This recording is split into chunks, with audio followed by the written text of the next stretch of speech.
Saludo a los de aquí. ¡Hola! Saludo a los de allá. ¡Hola! Saludo al del frente. ¡Hola!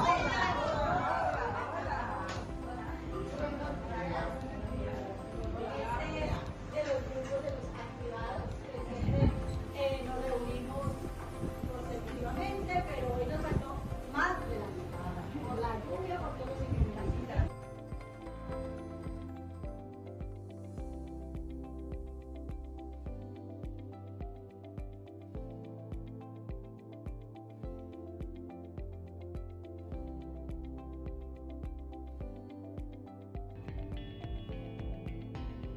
Today, I'm excited to announce the establishment of the first ever Puerto Rico Federal Statistical Research Data Center, which will provide researchers with secure local access to federal and local data for advanced statistical research and analysis. At its very core, this center creates partnerships that ensures that data security, fidelity, and confidentiality are number one. This center joins a network of 33 other centers across the United States. Only 33 other centers across the United States. Puerto Rico is getting one of them.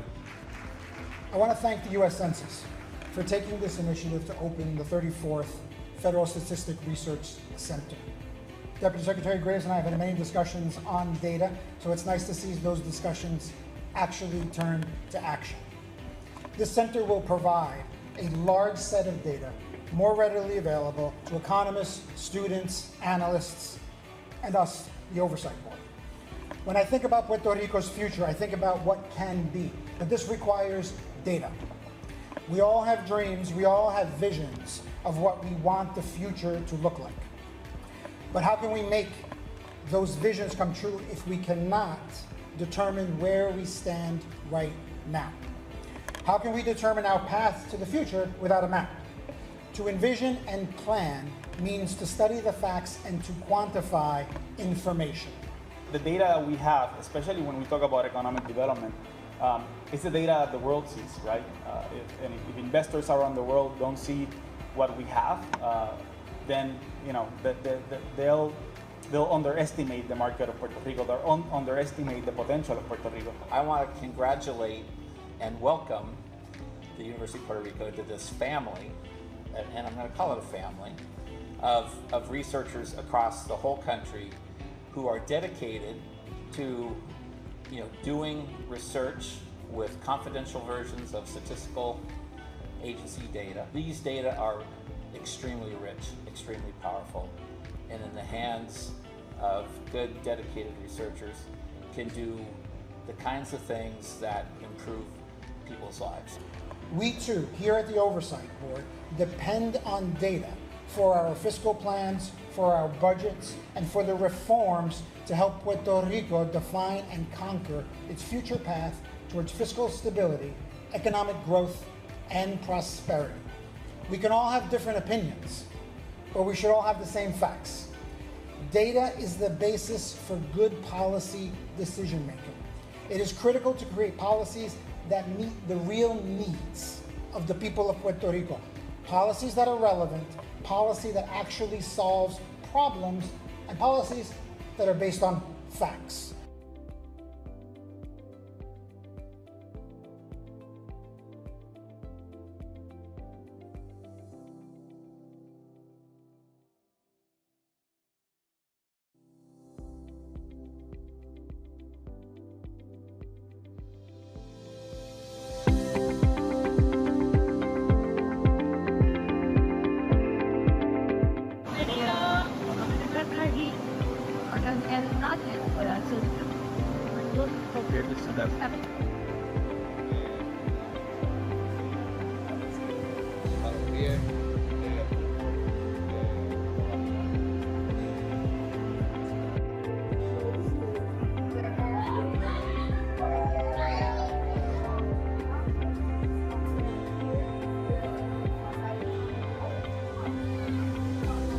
Over here, pausa rapidito, buenas, saludos. Saludos cordiales, mi nombre es Yadelis Díaz, yo soy la Job Placement Officer. Estamos actualmente trabajando en el programa de Ready. Así que ahora mismo estamos trabajando la parte de comunicación.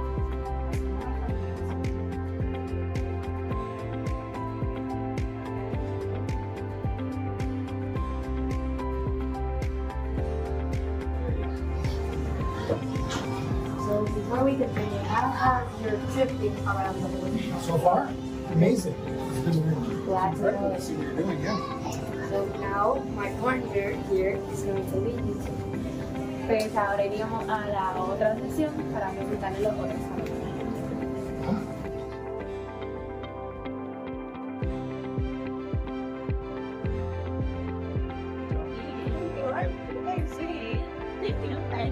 Para te ponen del mes, se eligen joven del mes tan.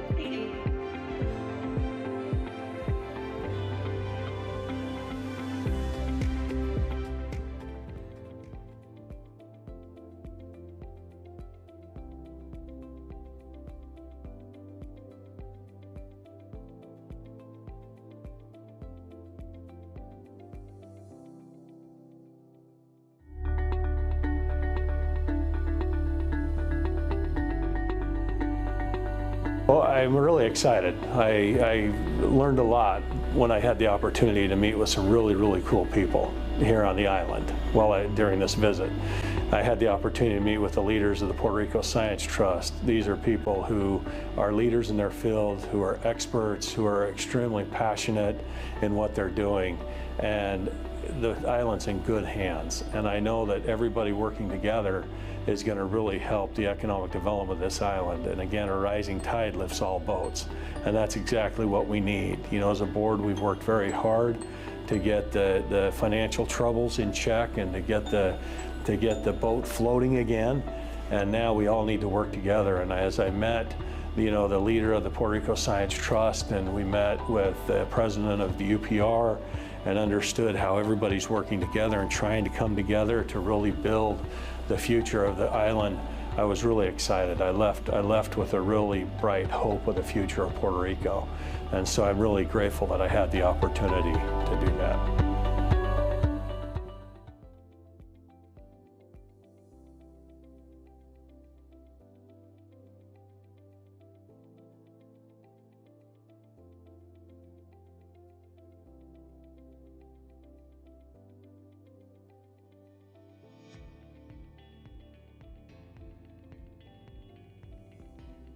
Today, I'm excited to announce the establishment of the first ever Puerto Rico Federal Statistical Research Data Center, which will provide researchers with secure local access to federal and local data for advanced statistical research and analysis. At its very core, this center creates partnerships that ensures that data security, fidelity, and confidentiality are number one. This center joins a network of 33 other centers across the United States. Only 33 other centers across the United States. Puerto Rico is getting one of them. I want to thank the U.S. Census for taking this initiative to open the 34th Federal Statistic Research Center. Deputy Secretary Graves and I have had many discussions on data, so it's nice to see those discussions actually turn to action. This center will provide a large set of data more readily available to economists, students, analysts, and us, the Oversight Board. When I think about Puerto Rico's future, I think about what can be, but this requires data. We all have dreams, we all have visions of what we want the future to look like. But how can we make those visions come true if we cannot determine where we stand right now? How can we determine our path to the future without a map? To envision and plan means to study the facts and to quantify information. The data that we have, especially when we talk about economic development, is the data that the world sees, right? If investors around the world don't see what we have, then you know they'll underestimate the market of Puerto Rico. They'll underestimate the potential of Puerto Rico. I want to congratulate and welcome the University of Puerto Rico to this family, and I'm going to call it a family, of researchers across the whole country who are dedicated to doing research with confidential versions of statistical agency data. These data are extremely rich, extremely powerful, and in the hands of good, dedicated researchers can do the kinds of things that improve people's lives.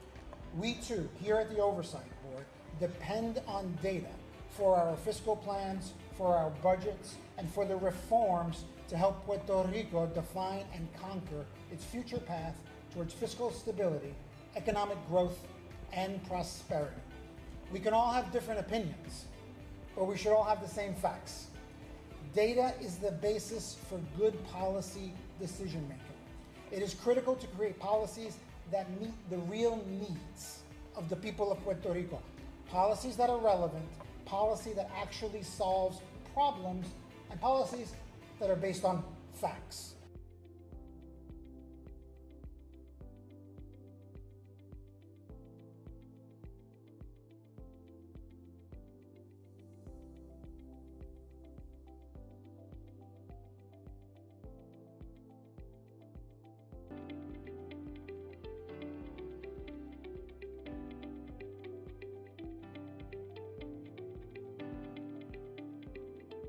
Comencé a trabajar con el registro por una convocatoria de internado y actualmente soy como estudiante interna del registro de la propiedad con programa del Departamento de Justicia y la UPR. Para mí la experiencia del trabajo en el registro ha sido excelente. A mí me encanta. Por lo menos entre estudiantes de derechos reales, que el registro de la propiedad cae bajo esa materia de derecho, tiende a ser de las más técnicas, algunos dicen de las más aburridas, pero personalmente a mí me encanta. Las controversias que uno ve día a día. Y un factor para mí muy importante es que esto afecta a muchas personas directamente. En el plan fiscal se establece como prioridad mantener el registro de la propiedad al día, en tanto que este es un instrumento vital para el tráfico comercial de bienes inmuebles.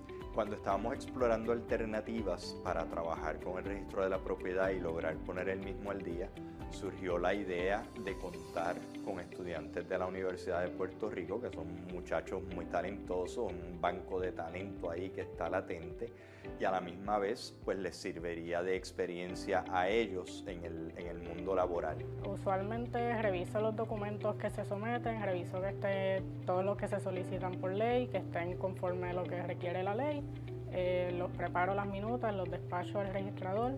En ocasiones llamo a abogados y notarios para solicitar documentos, así que ese es más o menos mi trabajo. Pienso que es un empleo que es muy bueno para tener en el CV y en el resumen en principio, y pienso que me ha dado buenas experiencias tanto de lo que es el servicio público, aunque no directamente con la ciudadanía y el público, pero es un servicio para ellos, y pues me ha dado conocimiento y destrezas en derecho que, aunque en la escuela de derecho las enseñan, aquí tengo la práctica sobre ellas. Porque todos mis compañeros son de derecho, digo, mira, si necesitan un trabajo, solicitan registro, pagan bien, las horas son buenas y tienen una experiencia que no se compara, porque si eres un estudiante de derecho, es mejor el trabajo que tú puedes tener estando en la escuela de derecho, algo que tenga que ver con derecho. Este proyecto ha sido muy beneficioso y ha tenido unos resultados muy positivos para todas las partes en el registro de la propiedad, en la medida en que se ha logrado reducir la cantidad de documentos en un 57% en año y medio, como mencioné anteriormente. Para nosotros en la Junta estamos muy satisfechos con el trabajo que han hecho los estudiantes y el apoyo que se le ha dado al registro, y los estudiantes pues ciertamente han sido muy exitosos en sus labores y han tenido una oportunidad de tener práctica y experiencia en el mundo laboral real.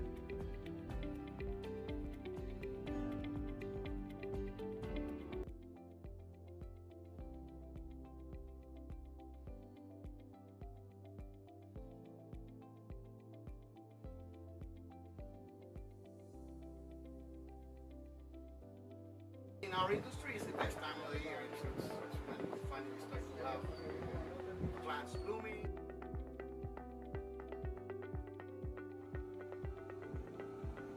So yeah, after we pick the fruit, we need to put everything.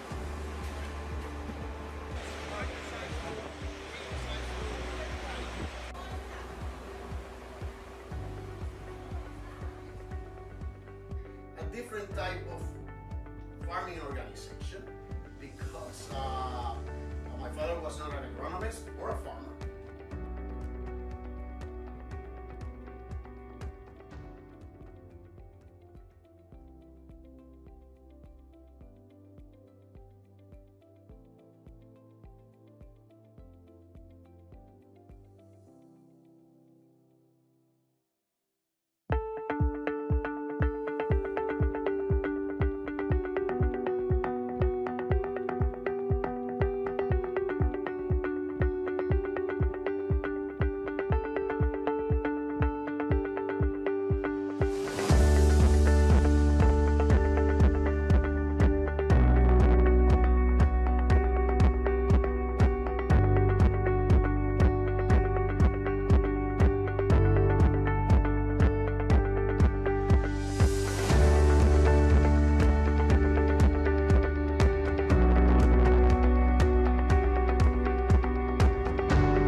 La parte más importante de una entidad, de una organización, es su empleado. El capital humano es realmente la columna vertebral de cualquier organización. Y no es, eso aplica también a las agencias de gobierno. Así que si nosotros queremos mejorar el servicio que dan las agencias, que da el Departamento de Educación a las escuelas, a los estudiantes, tenemos que asegurar que tenemos el mejor capital humano en la agencia y que podamos no solamente reclutarlo, pero retenerlo y motivarlo para que ese sea el capital humano el que guíe los procesos de transformación dentro de la agencia. El departamento reconoce que hay unas áreas de oportunidad, creo que todos sabemos, y el departamento y la secretaria del departamento reconoce que hay unas áreas que necesitan mejorar, que necesitan cambiar, y a veces el departamento no tiene todos los recursos para ellos transformarse ellos mismos. Así que han reconocido que trabajando esto en colaboración con el equipo de la Junta, pues pueden lograrse y avanzar estos procesos, ¿verdad? Para que ocurran más rápido y contar con el beneficio de la asesoría técnica de la Junta para que estos procesos puedan dar. Al final del día, cuando nosotros pensamos en por qué las cosas no llegan a las escuelas, por qué los materiales no llegan o por qué los maestros se tardan en reclutarse o en procesar esos procesos de recursos humanos, pues nosotros entendemos que el poder mejorar la experiencia del servicio público para poder retener y poder reclutar el mejor talento, eso va a incidir en que las áreas operativas, que son las que se encargan en darle esos servicios a las escuelas, los servicios a las escuelas puedan mejorar, y a los servicios a las escuelas mejorar, pues mejora, ¿verdad?, lo que está recibiendo el estudiante.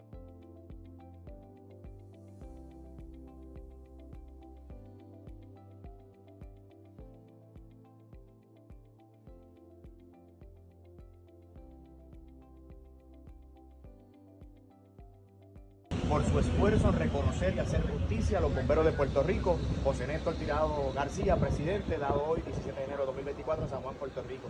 Y reconocer y hacer justicia a los bomberos, eso es lo mismo que le estaba diciendo. Gracias a ustedes por el trabajo que ustedes hacen.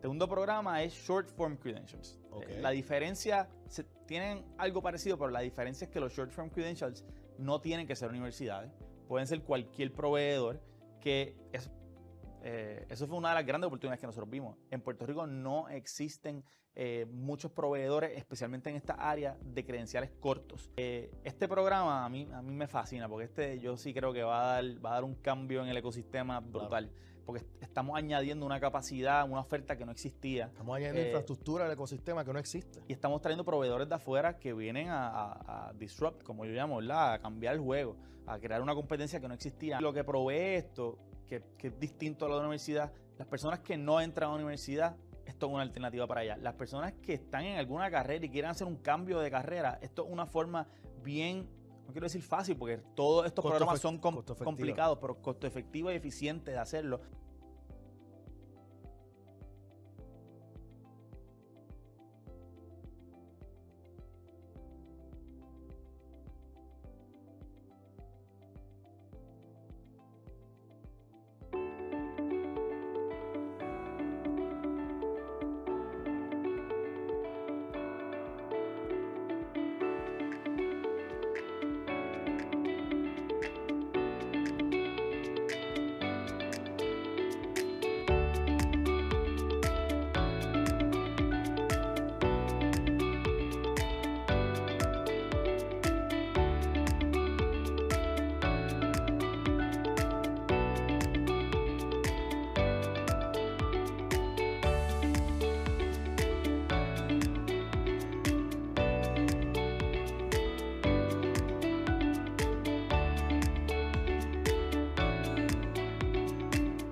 how the PREPA fiscal plan gets put together, we compile the data from these different agencies. All of the numbers actually get submitted to PREPA, their own needs to operate the system. They then get the estimates from LUMA, they get the estimates from HANETA, and then we pull all that together, do the analysis, and that's the fiscal plan. The goal of these numbers is, this is what you would need to reduce the number of outages by 75 to 85% from where they are. Why do you want to do that?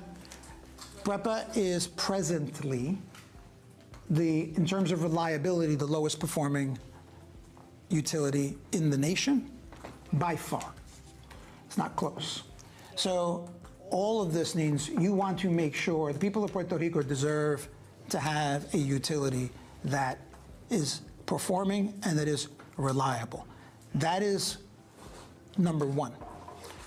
So the first priority is all of the resources that you can generate in the rate should go into the system.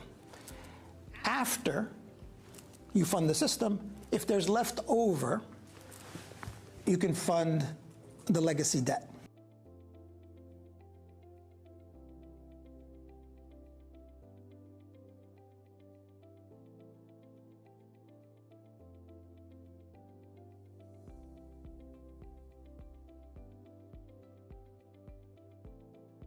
El plan fiscal de la Autoridad de Energía Eléctrica, recientemente aprobado por la Junta de Supervisión Fiscal, es una radiografía o un X-ray del sistema eléctrico de Puerto Rico. Esencialmente, el plan fiscal resalta las necesidades reales del sistema, que según las proyecciones que nos dieron los operadores, entiéndase LUMA, Genera y la Autoridad de Energía Eléctrica, el sistema necesita más para operación y mantenimiento del sistema. Ya no podemos seguir pensando en quick fixes, en cómo resolver esto a corto plazo. Tenemos que ir pensando ya cómo de verdad podemos llevar al sistema eléctrico de Puerto Rico al nivel que el pueblo de Puerto Rico se merece. Y esa es nuestra obligación. Todos sabemos que se nos va la electricidad o la luz con más frecuencia de la que todos quisiéramos, pero la realidad es que el sistema está peor de lo que imaginamos y hay que atenderlo. Creo que las escuelas de Puerto Rico, los hospitales de Puerto Rico, los residenciales, los pueblos del sur, los pueblos del norte, los pueblos de la isla, del centro de la isla, merecen un sistema energético no solamente resiliente, sino que tú puedas contar. Yo creo que no es justo para nadie en Puerto Rico salir del trabajo, salir de algún lugar pensando, tendré luz cuando llegue a mi casa. Y eso es lo que el plan fiscal dice. Cuán crítico, cuán débil, cuánto necesita el sistema energético. No dice que la Junta de Supervisión Fiscal va a aumentar la tarifa. No lo dice. Eso es una responsabilidad o poder que solamente tiene el negociado de energía. Este plan fiscal, al igual que todo lo que se han certificado, no es un documento político.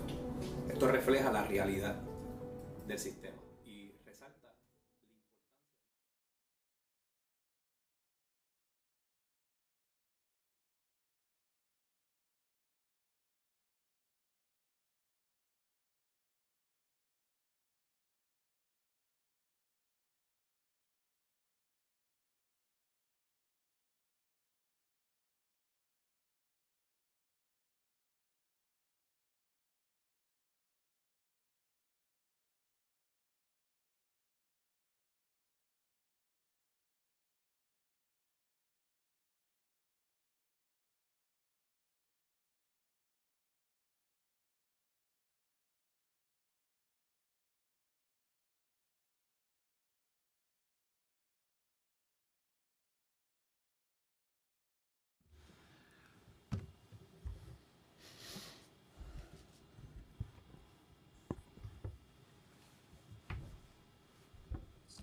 Yeah, good morning. I am Arthur Gonzalez, the chair of the Financial Oversight and Management Board for Puerto Rico. I would like to welcome everyone joining us today for the Oversight Board's second public meeting of 2025, which is our 48th public meeting overall, and which is being held virtually by Zoom. Some members are here together in Puerto Rico. Other members are participating via Zoom from other locations. To begin the meeting, I would like to start with a roll call to formally determine if we have a quorum. Dr. Andrew Biggs. Present. Mr. Cameron McKenzie. Present. Mr. John Nixon. Present. Dr. Betty Rosa. Presente. Mr. Juan Sabater. Mr. Luis Sarbinas. I am present by Zoom. Ex officio memo Governor Jennifer Gonzalez. Present. All right, it appears we have a quorum and the meeting is called to order. As usual, I'd like to ask our General Counsel, Mr. Jaime Alcore, if he would be willing to act as a secretary for this meeting. Yes, Mr. Chair. Thank you. We also welcome the Governor's Chief of Staff and Executive Director of FOMB, Francisco Dominici, and as well thank all government officials joining us by Zoom today, as well as everyone watching the live stream of this meeting at the Oversight Board's website. The audio of this meeting is available in English, and there is also a simultaneous Spanish translation. Additionally, the board is being translated into sign language. If you log into English language website, the audio will be in English. If you log into the Spanish website, you will hear the simultaneous translation. As usual, we'll be handling questions and comments from our online participants through a form that is available on our website. You can find this form on the live stream page and complete it by putting your name and address and adding any questions or comments you may have. You can post comments or questions until 15 minutes before the end of the meeting, and we will provide answers on our website. We will also give an opportunity to address any comments we have received toward the end of the meeting.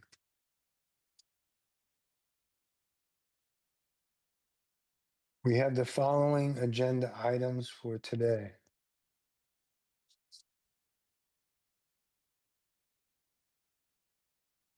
Approval of minutes of public meeting and executive session of the Oversight Board.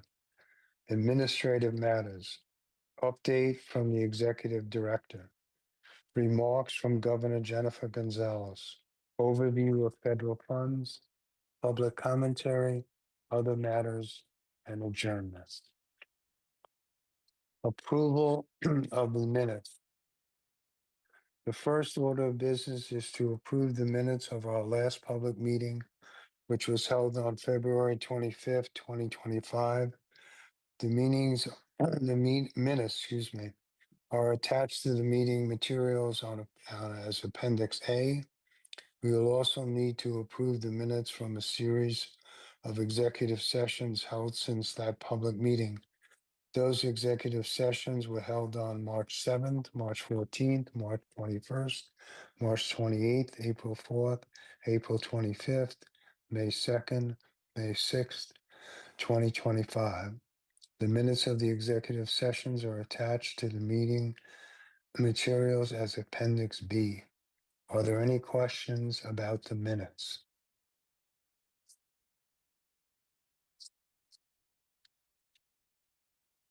No response being heard. Do I have a motion to approve the minutes?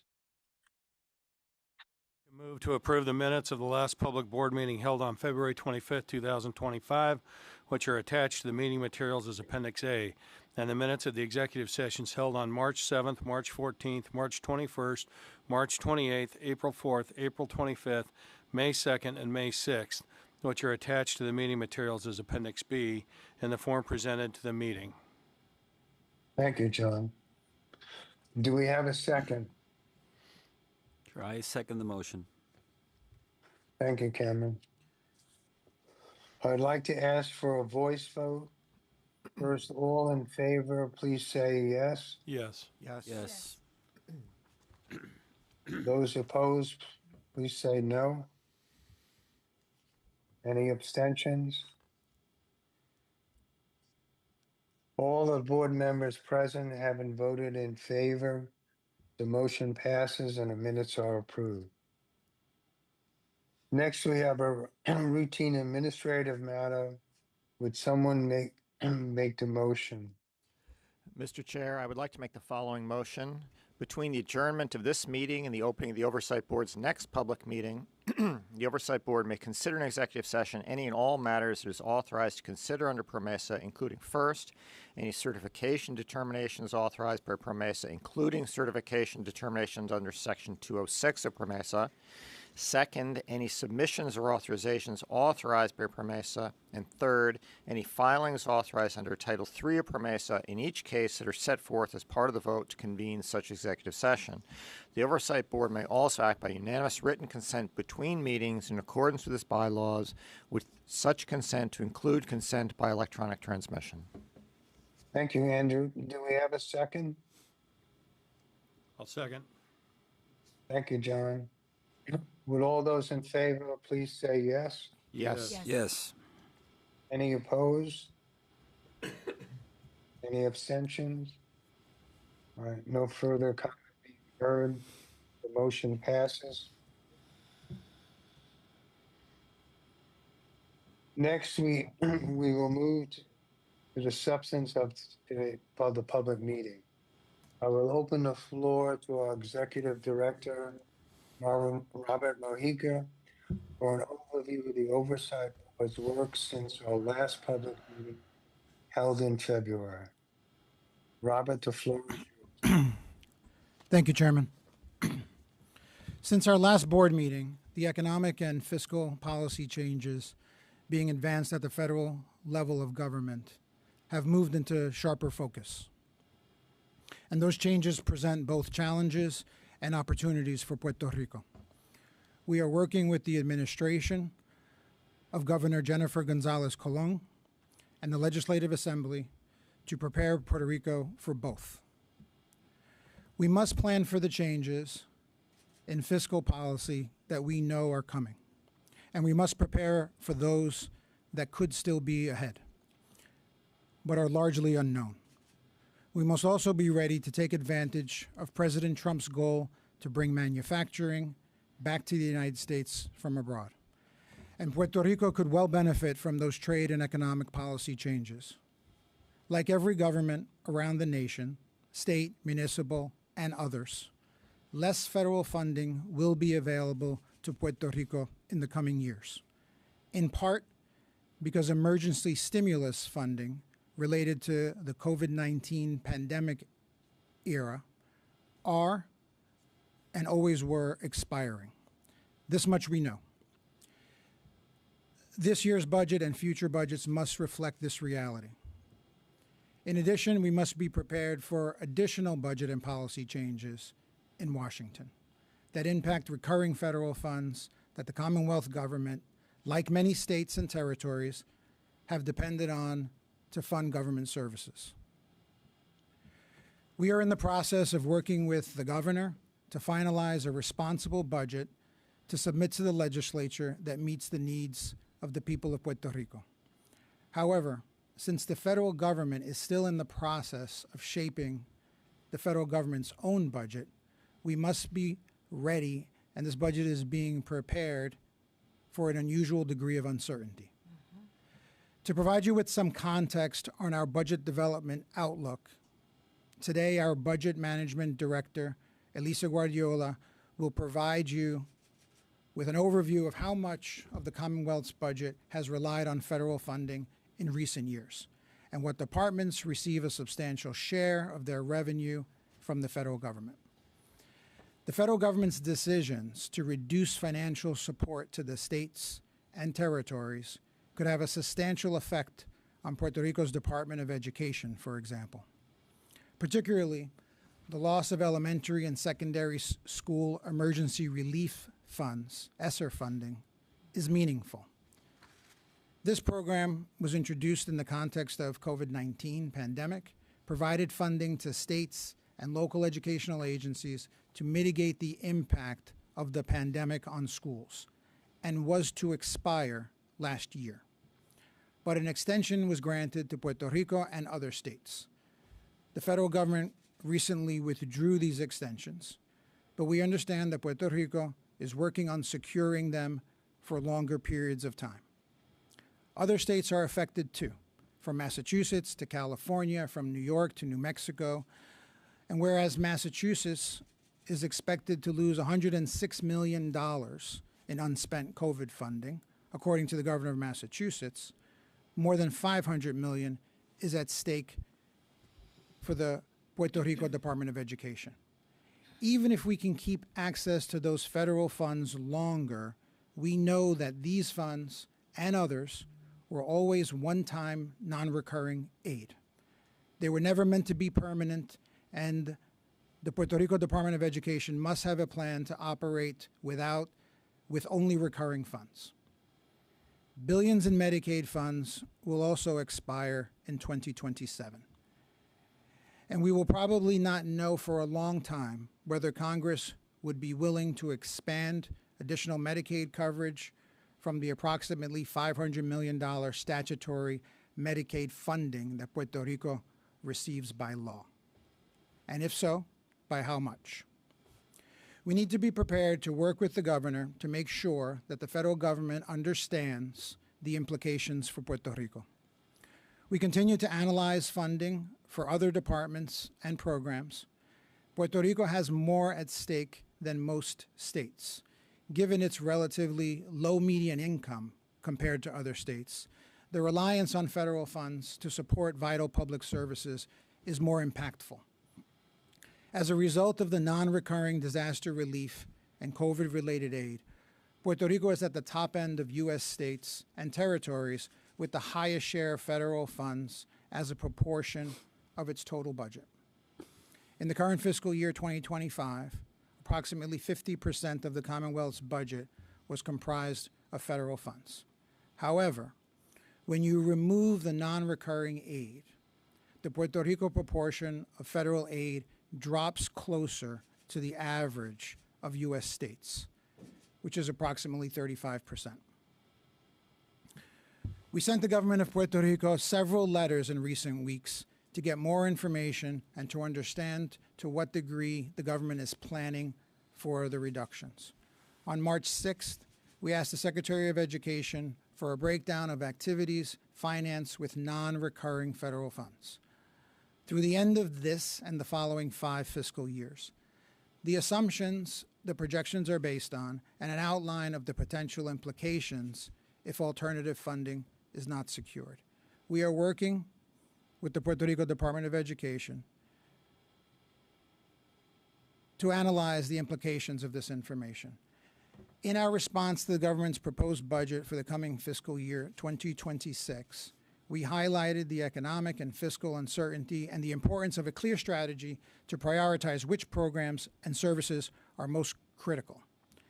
Given the government's reliance on federal funding and the uncertainty, it may be necessary to revisit overall spending levels and resource allocations before or even after the certification of the fiscal year 2026 budget, once there is greater clarity from the federal government. It is clear already that it is not possible to replace the federal funds that expire or could potentially be lost. It is imperative for the government to develop a comprehensive roadmap to transition Puerto Rico towards long-term fiscal responsibility, including financial sustainability, and we are committed to working with the government to develop such a strategy and to address the challenges ahead. And that is why we asked the government to do in our letter last week.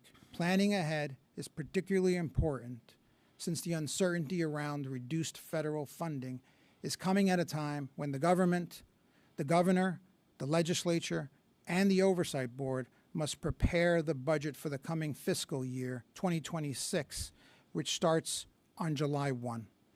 We are working very closely with the governor and our staff and communicating daily on these issues. The governor has provided the oversight board with a timely revised budget, and we are in the process of reviewing this revised proposal.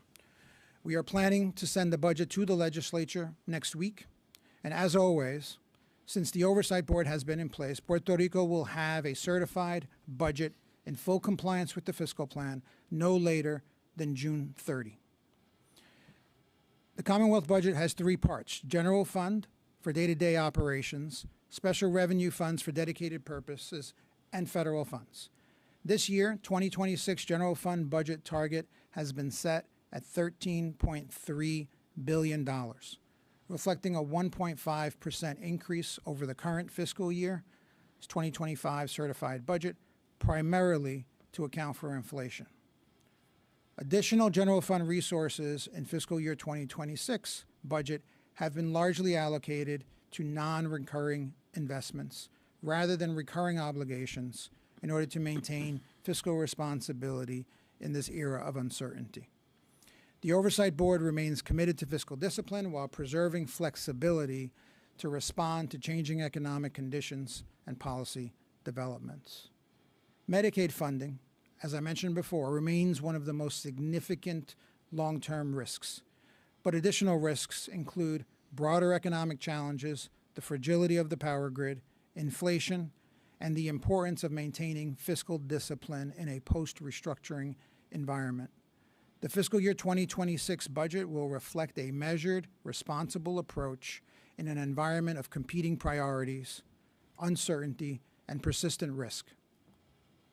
We continue to see cooling economic growth in Puerto Rico. The outlook of the current and coming fiscal year reflect relatively flat growth compared to prior fiscal years. The updated forecast reflects more recent economic conditions and a more current view of the macroeconomic outlook. To gain more perspective on where the economy is heading, the Oversight Board will be hosting an economic symposium later this month with economists from the mainland and from Puerto Rico, so the government and the public can hear about individual outlooks and perspectives for the U.S. economy as a whole and the Puerto Rico economy specifically. The legislature has kindly agreed to host this public symposium at the Capitolio, and we hope this economic forecasting conference is going to become an annual feature and a fixed element of Puerto Rico's budget process. It will add transparency to the forecasting process, but also a robust exchange of ideas and points of view. Economic and fiscal uncertainty aside, Puerto Rico must be ready for the opportunities. The president's stated goal is to bring manufacturing back to the United States that companies, for various reasons, might have shifted abroad. Pharmaceutical and medical device manufacturing has been the backbone of Puerto Rico's economy, and that offers a unique advantage in the current debate about reshoring.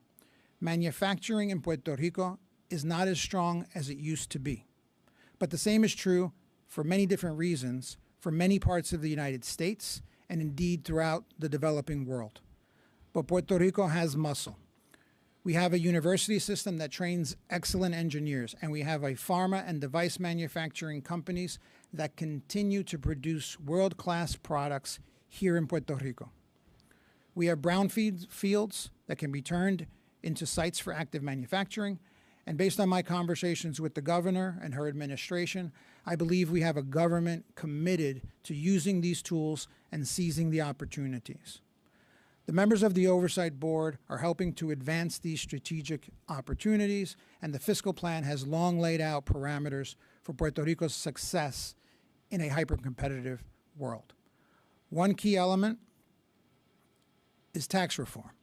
Puerto Rico must simplify its overly complex tax system.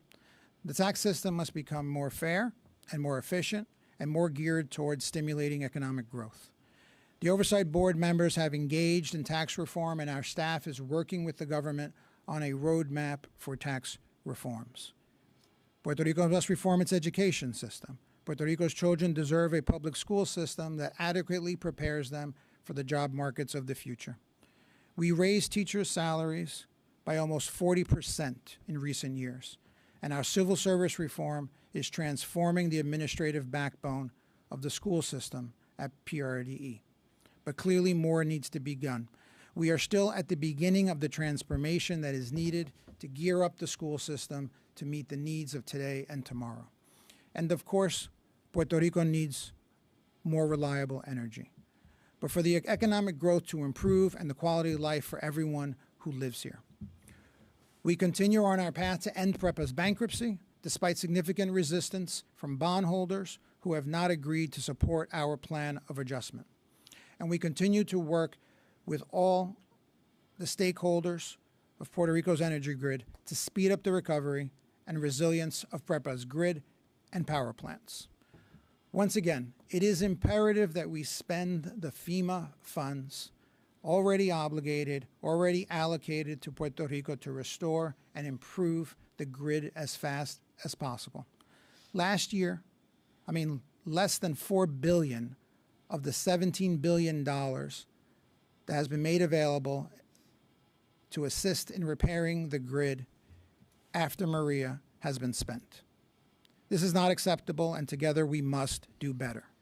On the debt side, we filed an amended plan of adjustment in March that reflects the projections and findings of the new PREPA fiscal plan that the Oversight Board certified in February.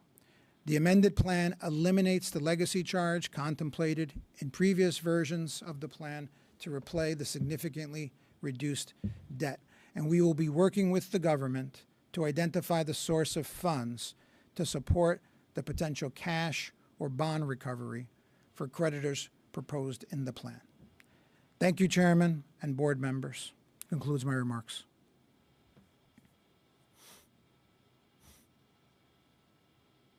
Thank you, Robert. I now turn the floor over to see if there's any questions or comments from board members.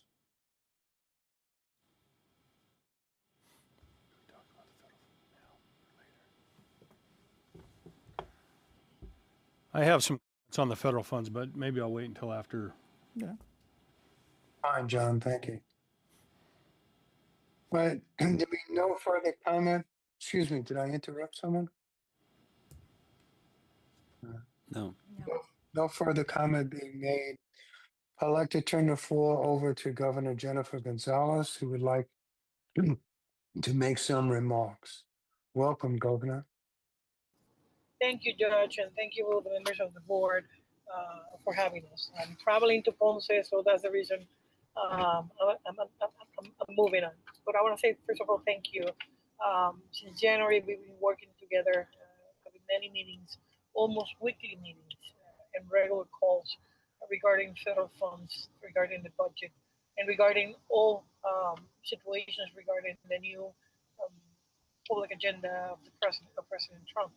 So to that regard, I want to say thank you because during the outages of April, we got the opportunity to submit to the board an approval of several items regarding our electrical grid system, and they were approved almost immediately. And I believe this is one of the big, I know we were talking about federal funds, we've been talking about the budget, we've been talking about the decisions of the government of Puerto Rico, the certified budget, among many other things. But I will put on the table what I believe is the biggest priority of the island, which is the electrical grid. We can be talking about education, healthcare, we can be talking about budget, but if we don't have an electrical grid that can provide security integrity and reliability to maintain operations of the government and maintain operations of even public um, manufacturing companies on the island, will be missing the importance of it. To that end, all of you know the fragility of the system, how weak it is, and we are not talking just about transmission and distribution that we saw firsthand, the lack of maintenance, the lack of cutting vegetation. Finally, we got FEMA approved two of the biggest contracts for two regions on the island regarding cutting vegetation that were submitted since last summer, and we finally got it through. So I will say that the federal administration is doing their part on approving many of those funds that were waiting for a long period of time. To that end, the other part of the biggest concern we do have is the generation. As you may recall, we are going to be hitting this summer high demand on energy, and we do lack of enough generation to meet that demand. For that reason, we amended two laws to provide, to take away and waive intermediate goals regarding energy. That will provide us with the P3 office and Energy SAR Josue Colon since the 25th of March to the 25th of April, the opportunity to open request for proposal for 800 megawatts of temporary generation. That just finished. We received more than 70 companies submitting their proposals. I believe during this week and the next one, we should have P3s making final decisions on which companies are going to be awarded to bring at least 800 megawatts of temporary generation to the island. That's one thing. The other one, of course, is having at least 1,500 megawatts of permanent generation on the island just to meet the demand of this summer. So those are one of the biggest challenges. Today I'm going to be visiting one of the plants that the generation plant was damaged for several months, even years. And I think we're going to have it back today. So that's going to be a major adding some new megawatts that were not in the system, that were not available to sustain the system. So this is a big challenge. We've been having direct conversations with the Secretary of Energy. He understands this issue. We spoke directly in the White House with the President and the cabinet members from EPA to HUD to FEMA, the Homeland Security Director, and many times with the team of the Department of Energy. And I think we should be seeing some efforts to use the federal funds that were awarded when I was in Congress, and we were talking about $18 billion that all of you know that are not being used yet. We may have a different approach from the operator of the system, but I want to say thank you again to Executive Director Mojica for willing to be part of the almost weekly meetings we do have with operators, Genera and Luma. I believe this is one of the biggest challenges. Of course, I know we still got the situation with the PREPA Title III case. And through that end, the government of Puerto Rico and the Oversight Board has collaborated on the PREPA Title III case with PREPA pensions as well, and the financial challenges facing many of municipalities. The last one even was yesterday when we got an opportunity to meet Chairman Gonzalez during the morning, and during the afternoon, the executive board, executive director to have meetings regarding just the municipality financial challenges. We all have already reached agreements on PREPA pensions and remain committed to a productive working relationship. I know this is not something that we have finalized the decision on how to end the tradition of just giving money from the regular budget to pay the PREPA pensions. As you know, Again, I'm personally involved in overseeing the reconstruction efforts on the island. Um, this is, as you mentioned, there's a lot of federal funds that were awarded to Puerto Rico. Much of them are not being used, and we're talking about city revitalization, CDBGDR, CDBG funds, FEMA funds as well. So all those are being tracking. We've been tracking them directly with the head of the agencies. And one of the biggest change we made since January of this year is changing with some executive orders the permitting process. And I believe this is moving the needle in terms of getting most of the projects out. At the beginning, even if it was a project sponsored and paid by the federal government, the government of Puerto Rico were requiring many permits from many local agencies. So one of the executive orders, and I will submit them for the anyway. You have it for the record. It's waiving local permitting if the projects are sponsored by the federal government, and this is changing the way and the time it is taking for the Department of Economic Development to get those projects running. Um, we've been seeing the difference in hot projects, as well as many other construction projects on the island, as well as implementing new people working with these issues. Um, so we're getting most of them out from the Department of Economic Development. So ensuring the transformation of Puerto Rico should be a top priority. Using those federal funds, we don't want to lose them. Executive Director, we're talking about the money assigned by the federal government during the pandemic to the Department of Education.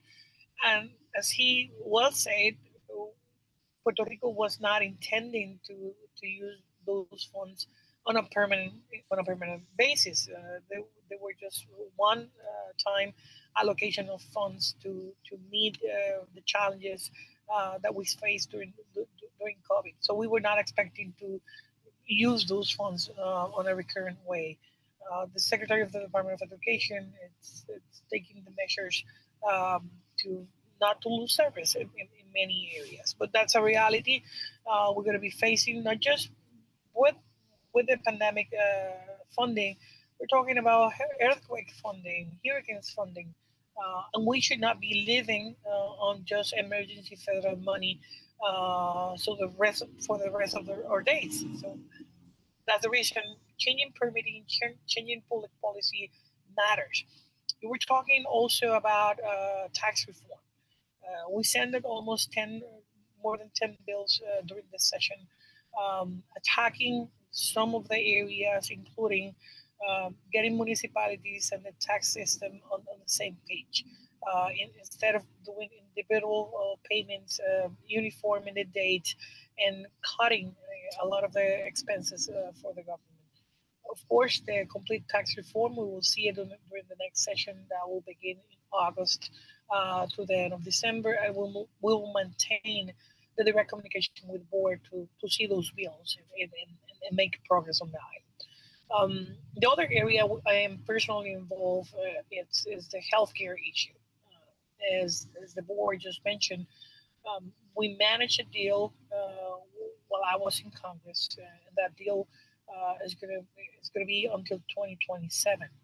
So we do have the federal funding for healthcare on the island, receiving the biggest amount of federal funds ever, and I'm grateful for the administration that actually grant that to us during past years in Congress.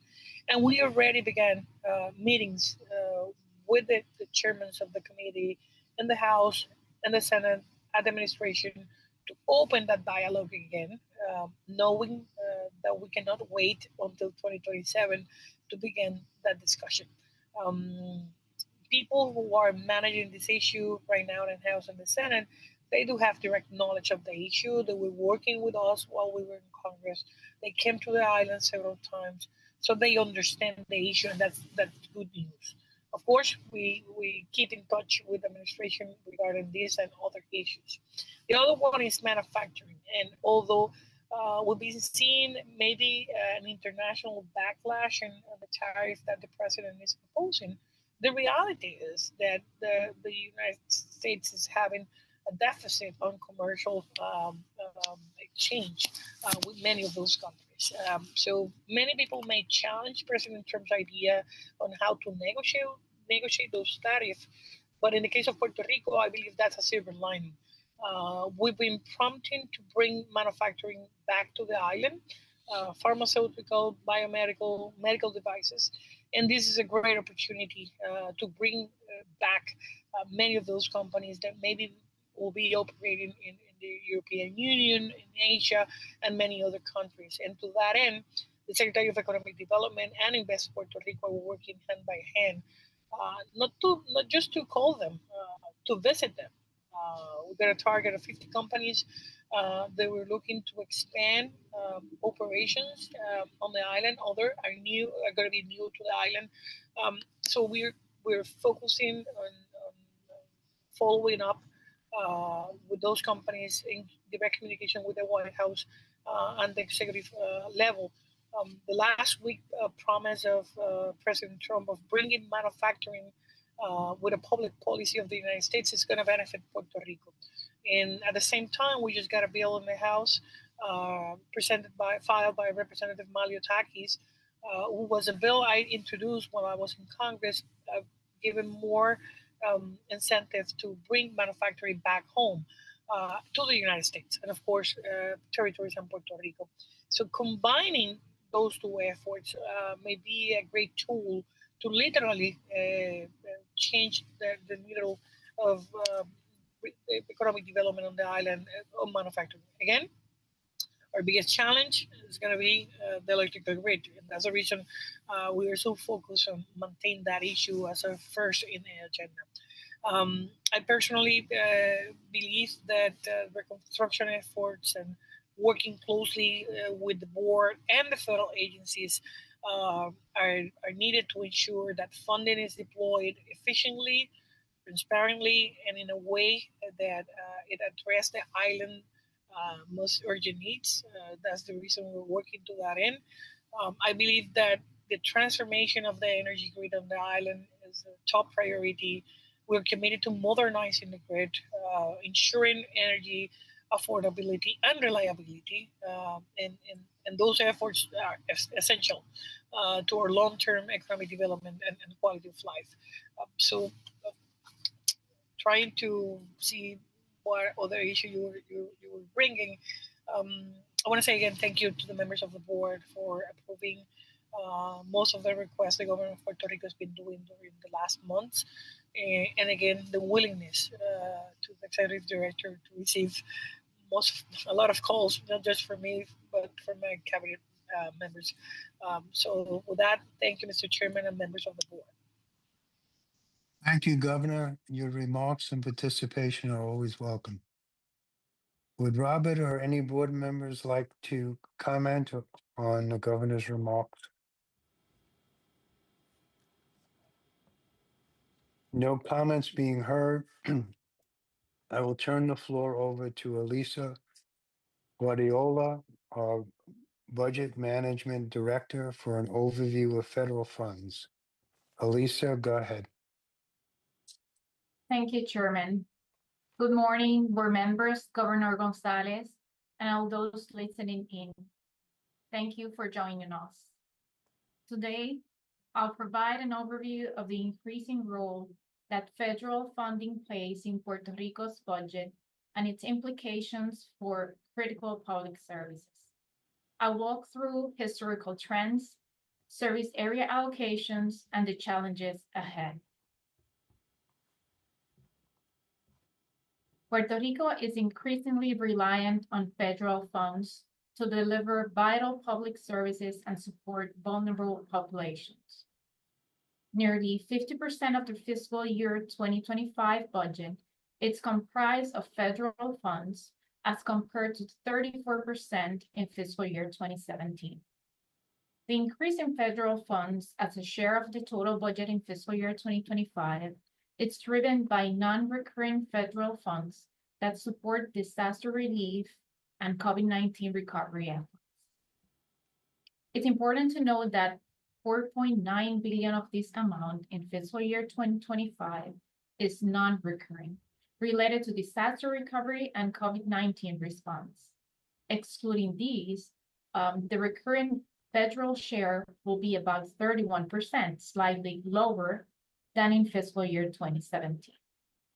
Those non-recurring federal funds will not be available in the future years, so there could be the requirement to adjust the budget in the future due to the uncertainty of those funds. Federal funding to Puerto Rico increased beginning fiscal year 2020, primarily due to the funding provided to support hurricane, earthquake, and COVID-19 recovery efforts. Funding was critical to support the reconstruction of infrastructure and housing and to provide continuity to student education needs. The federal funds that are more recurring in nature support critical services to the residents of the island, including healthcare, affordable housing, access to education, and nutrition assistance. The Commonwealth's reliance on federal funding will decline as those non-recurring funds will expire. In addition, the Commonwealth could face a Medicaid fiscal cliff beginning in fiscal year 2028, where it becomes responsible for a significantly higher share of Medicaid expenses. This risk will need to be closely monitored to understand any changes by Congress that could impact the projected Medicaid fiscal cliff in fiscal year 2028. As previously mentioned, Puerto Rico has received non-recurring federal funds in recent years to support reconstruction and education recovery efforts. While funding for those programs has been stable in the past, recent announcement by the federal government on reductions could accelerate reductions across the Commonwealth agencies. In the aftermath of Hurricane Maria in 2017, Puerto Rico's education system faced substantial challenges, including infrastructure damage and resources shortages, which was further impacted by COVID-19. As a result, the majority of non-recurring federal funds received by the Department of Education supported critical recovery efforts that included assistance for teachers' compensation, student supplies, technology, and building repairs. Those non-recurring funds has mostly been spent and are set to expire next year in fiscal year 2026. While the Commonwealth has identified funding to cover certain expenses previously funded by one-time funds, the government may need to make adjustments to the budget to cover the remaining operating expenses that will need to be continued. The federal funds that are recurring in nature will continue to provide enhanced services to students with disabilities, provide access to meals, and support students from disadvantaged and low-income backgrounds. Currently, as a result of income levels, approximately 1.4 million Puerto Ricans rely on Medicaid for healthcare. Puerto Rico's grant allocation has historically been capped by federal legislation at approximately $500 million annually. Recent federal acts have temporarily increased funding through fiscal year 2027. These increases were designed to provide additional relief to the Commonwealth during and following the COVID-19 pandemic, given the rising healthcare needs of the population in Puerto Rico. Beginning fiscal year 2028, the Commonwealth may face a Medicaid fiscal cliff, becoming responsible for a significantly higher share of Medicaid expenses. Since fiscal year 2025, over $250 million annually has been funded by the Commonwealth General Fund to cover operating expenditures previously supported by expiring federal funds.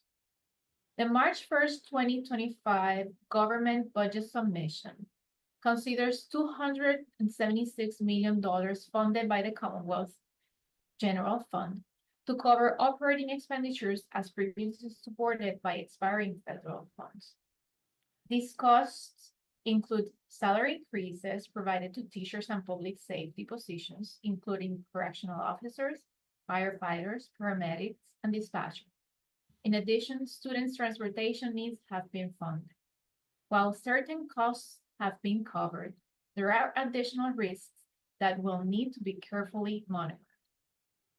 These risks include federal executive orders announcing grant reductions and terminations that could impact Commonwealth agencies, potential expiration of ESSER funds impacting the Department of Education, as previously mentioned, the Medicaid fiscal cliff. Continued coordination between local and federal authorities will be crucial to ensuring stability and sustainable progress.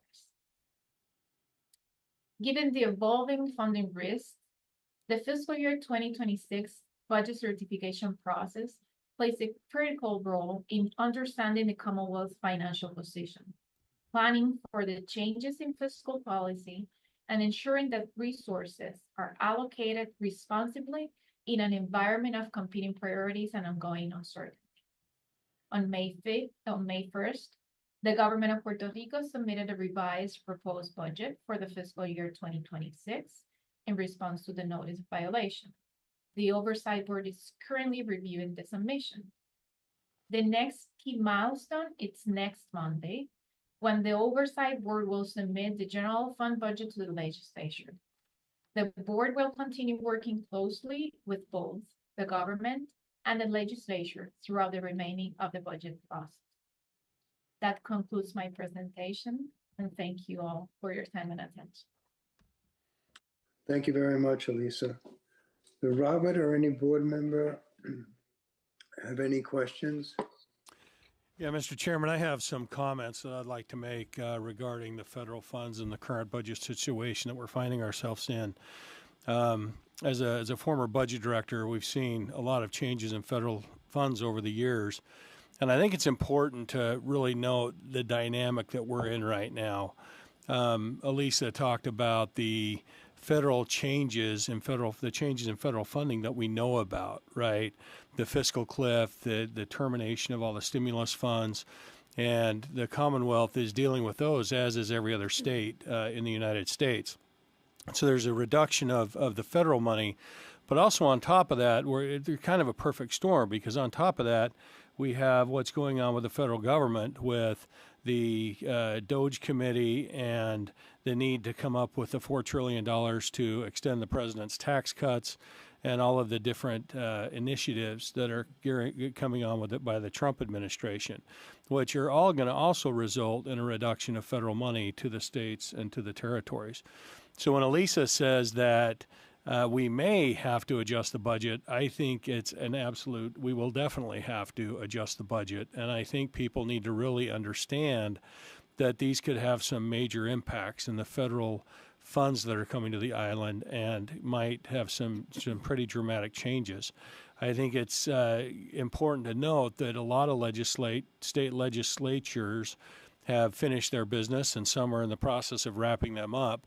But given the timing of the budget reconciliation bill in Congress, many states are going to have to come back, and they know they're going to have to come back and readjust the budget once they know what's coming from the federal government. So the timing's a little bit out of whack. We have to certify the budget based on the state fiscal year, which ends June 30. The federal fiscal year ends September 30. And so we will have to make some modifications. And again, Puerto Rico is not unique in this case. Every state in the union and in the territories as well are going to have to deal with these issues. So this is not something that's isolated to Puerto Rico, although I think that it's magnified here in Puerto Rico with all of the stimulus money and the reconstruction money that's come to the island. So this is something that's going to not be the most pleasant experience, but I think that those who are receiving federal money need to be prepared and be thinking about how we can quickly make adjustments to the budget, because we will need to be doing that. Obviously, we need to keep the budget in balance, and it's not uncommon during times of changes in federal funding or different funding levels that states and territories have to come in and readjust the budgets based upon that. So my anticipation, while we'll certify this budget next month, I think that we will definitely be back to the table later this summer once the federal government and Congress passes the budget reconciliation bill. I know there's talk that they want to get that done by Memorial Day, and if that happens, obviously, then that would be within the timing of us certifying this budget. But I'm not willing to bet. Maybe I would be willing to bet my board honorarium on that. But otherwise, I would not put any real money towards that, just because I think that it's going to take a lot of big issues. And when you talk about the Medicaid cliff, that's the Medicaid cliff as of current law. But what we do know is that they're trying to come up with another $880 billion over the next 10 years in Medicaid reductions. Whether they'll get there, I don't think so. I think it's going to be very difficult for them to get there. But obviously, there's a lot of game left to be played, and we just need to make sure that we're prepared and are proactive in dealing with these changes. That concludes my remarks. Thank you, John, for your insights and comments. Anyone else wish to be heard? I think as John, in my view, as John stated it, we will continue through Robert and his staff's efforts and working with the government to prepare for a more dire outcome, but continue to hope for the best. And I think that's the approach we need to take under the circumstances. Any further comments at all? With that, I would like to thank Robert, our staff, Governor Gonzalez, and her administration, and all of you for joining us today. As I mentioned earlier, we'll be handling any additional comments or questions through the oversight website. I apologize. I jumped over one matter. Do we have any public commentary to address before we bring in? Yes, Chairman Silvet here. We have received a couple of questions in the public commentary, all related to the classification remuneration plan for tourism, DTOP, and UPR. And we will be responding to all these questions on our website. That will be all. Thank you very much. I apologize for jumping over that. As I said, I would like to thank all those I mentioned. Does any board member have any other matter to discuss today? Since we have no other matters to cover, do I have a motion to adjourn this meeting? I'll move that we adjourn, Mr. Chairman. Thank you, John. Any seconds? I'll second. Thank you, Andrew. All those in favor say yes. Yes. Any opposed? Any abstentions? All of the board members present having voted in favor, the meeting is now adjourned. We will have a press conference following this later this morning. Thank you. Thank you. Thank you. Thank you.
Okay. Live. Good morning, everyone. Buenos días a todos. We'll start our press conference. First question, you can raise your hand or write in the chat box. I think Luis Guardiola had one question. Luis, when you're ready, you can start. Sí, buenos días, saludos. Sé que se habló de trabajar. ¿Me escucha? Can you hear me? Sí, te escucho. We can hear. Ok. Sí, yo te escucho. Se habló de trabajar con el gobierno. Buenos días a Bueno, todos. pues vamos a la próxima pregunta. En lo que se escucha Luis, vamos a pasar con Manuel Guillama. Manuel. We could hear him. Okay. Nuevo día. Sí, creo que se escuchaba a Luis. Yeah, they can hear me. Yeah, we can ¿Me hear oye? Sí, Yeah, okay. escuchamos.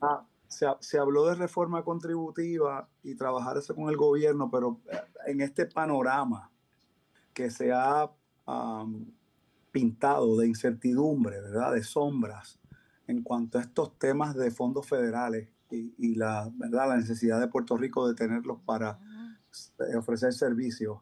Hablar de reducir contribuciones, hablar de reducir arbitrios de importación a los automóviles, por ejemplo, para atender el impacto de los aranceles, entre otras, ¿verdad? Fuentes de recaudo.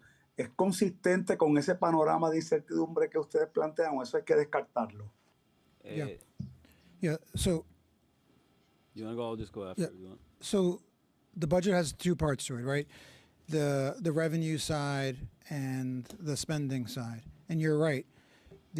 If you're talking about reductions in taxes, you could need those revenues to fund essential services. However, the current tax system doesn't promote economic growth. And there are reforms to the tax system that don't necessarily result in less revenue. It's restructuring the system to make it more fair. It's restructuring the system so that it's geared more towards economic growth. If there's a reduction overall in revenues, then yes, you have to consider that in light of the federal landscape that we're facing. But what we don't want to do is not have the conversation because we are dealing with this federal uncertainty. The reality is that the reforms and those proposals will take time. So working with the government to see what options we have with regard to tax reforms, right, whether or not that results in reductions in revenue, right, is part of the story.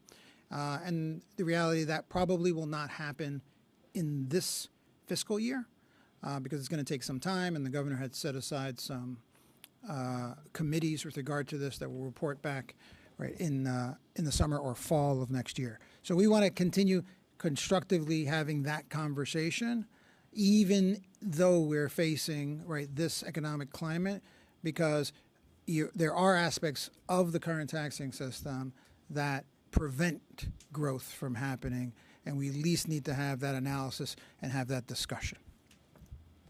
O sea, entendí bien que entonces la reforma no entraría en vigor para el próximo ciclo contributivo. ¿Sí? O sea, Luis, y saludo, Cameron Mackenzie acá. Creo que el mensaje que estamos tratando de llevar es que lo que se está mirando es no necesariamente reducir lo que se recibe, ¿verdad? Sino que es crear un sistema contributivo que el norte sería poder asegurarnos que sigamos recibiendo los mismos fondos que se están recibiendo, pero de una manera que promueva el desarrollo económico. Ahora, de cuándo se va a poder ejecutar esa reforma contributiva, pues eso va a depender de varios factores, incluyendo, o sea, cómo se plantee, cuál será la receptividad de ambas partes, de que se tratará de hacer, pero hay que ver cuándo que se va a poder ejecutar. Tengo una segunda pregunta y un poquito más a largo plazo, es cómo esta incertidumbre entienden que puede retrasar la salida de Puerto Rico ¿verdad? De promesas y ¿verdad? Y del régimen o del supervisión o control de la Junta, o sea, que Puerto Rico regrese a los mercados y la cosa se pueda normalizar, digamos. ¿Esto retrasa ese proceso? ¿Les parece que retrasa lo que dispone Promesa. Pues Luis, mira, una de las cosas que yo diría que es lo más importante que se está trabajando ya, que por lo menos sabemos que se está empujando, es tener un ERP system, un sistema de contabilidad que prácticamente toque todas las partes y dé claridad a los estados financieros del gobierno. Yo diría que eso es sin duda alguna de las cosas más importantes y que facilitaría la transición de la Junta fuera de Puerto Rico. Lo he dicho públicamente y lo digo nuevamente, o sea, yo no quiero que haya una Junta de supervisión fiscal en Puerto Rico, pero al final del día, hasta que no tengamos esa disciplina fiscal, o sea, ahí sube las posibilidades de nosotros entrar nuevamente en esto. O sea, que ha sido un dolor dramático para todos los puertorriqueños, inclusive para los mismos nosotros, miembros de la Junta. Entonces, si lo va a atrasar o no, va a depender de las decisiones que tome el gobierno, cómo es que se trabajen y de qué manera, cómo puedan prevenir estos impactos y de una manera u otra tomar acciones. Yo creo que esos serían mis puntos, pero estoy seguro que Robert va a querer agregar algo. No sé, Robert. Yeah. No, following up on what Cameron was just saying, part of the reality of Promesa was during an economic downturn, during tough economic times, responsible decisions weren't made, which resulted in the bankruptcy. What we are doing now and working with the government is, as in our ERP is one example that Cameron mentioned, is how do you create systems and processes and a knowledge base to manage the budget responsibly in any economic climate. If there's lack of federal funds, you have to make the tough decisions. If the economy is growing, you need to make changes to the tax system, do it responsibly. Don't grow the budget by 10% a year if your revenues are only growing by 2%. This just means we need to manage the budget better. We are right now working very closely with the governor on managing this budget, recognizing that there are headwinds as a result of federal funding, and we're going to have to create a budget that manages within how much we have. So it doesn't mean that this is going to set back that process. It will be critical that we do enact and maintain a responsible budget this year so that it is balanced within the revenues that we have and within whatever happens with the federal fundings. So this is part of what Promesa was supposed to do. Restore fiscal responsibility. We're in a challenging time. The federal funds that are one time are now going away. We always knew that was happened. How will we manage that? Potentially there's a loss of other federal funds. How will we manage that without going into debt, living within the revenues? That's what we're going to work with the government. That's what we will work with the government of Puerto Rico on, and we should be able to get past that. And that will actually show, can we manage the budget together in a responsible way where the legislature passes the budget bills that are responsible and within the resources that we have. So it only would set you back if there is not an acknowledgement of what the fiscal reality is, and you want to go back to not making responsible decisions. Right now, the indications are that everyone recognizes what is, and we should be able to have a responsible budget this year. Can I just add some things to that, Robert? You're exactly right. There's one thing that's certain in government, and that's that you have different economic cycles, right? You have boom cycles, you have recession cycles, and you have periods of more money, periods of less money. So it's something that's going to be ongoing into the future. So again, it's how does the government and how does the board react to the current fiscal situation? If we can get it solved, that shouldn't prolong things, but these are reasons why it's important for us to have budget stabilization funds and reserve funds, and so we can operate in a rational way. The issue is Puerto Rico has not been operating rationally for many, many decades. And so as quickly as we can get these financial practices in place, we'll be able to set Puerto Rico on a path to sustainability. And that should not have, the current situation shouldn't have any bearing, because the board, working with the government, will make sure the budget's in balance. But there are going to have to be some tough decisions made. Thank you, John. Next question will be Michelle Kasky, Bloomberg.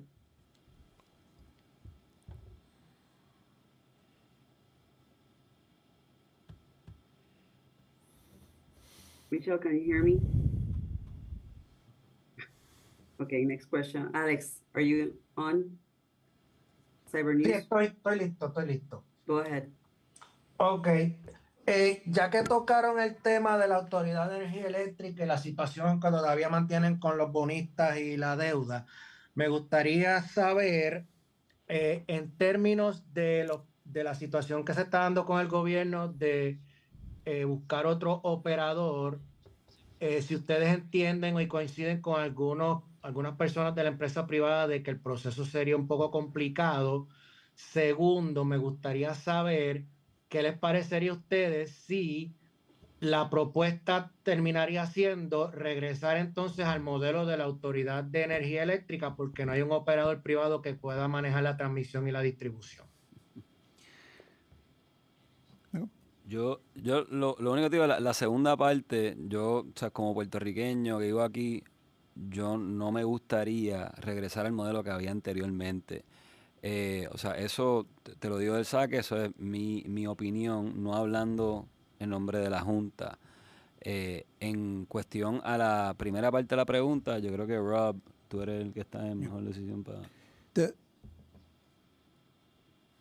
The conversation around changing the operators, reviewing the contracts, the governor is reviewing it.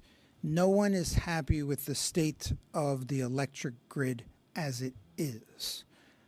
But let's understand that the state of the electric grid, it did not get to this state in the last 3 or 4 years. It is decades in the making.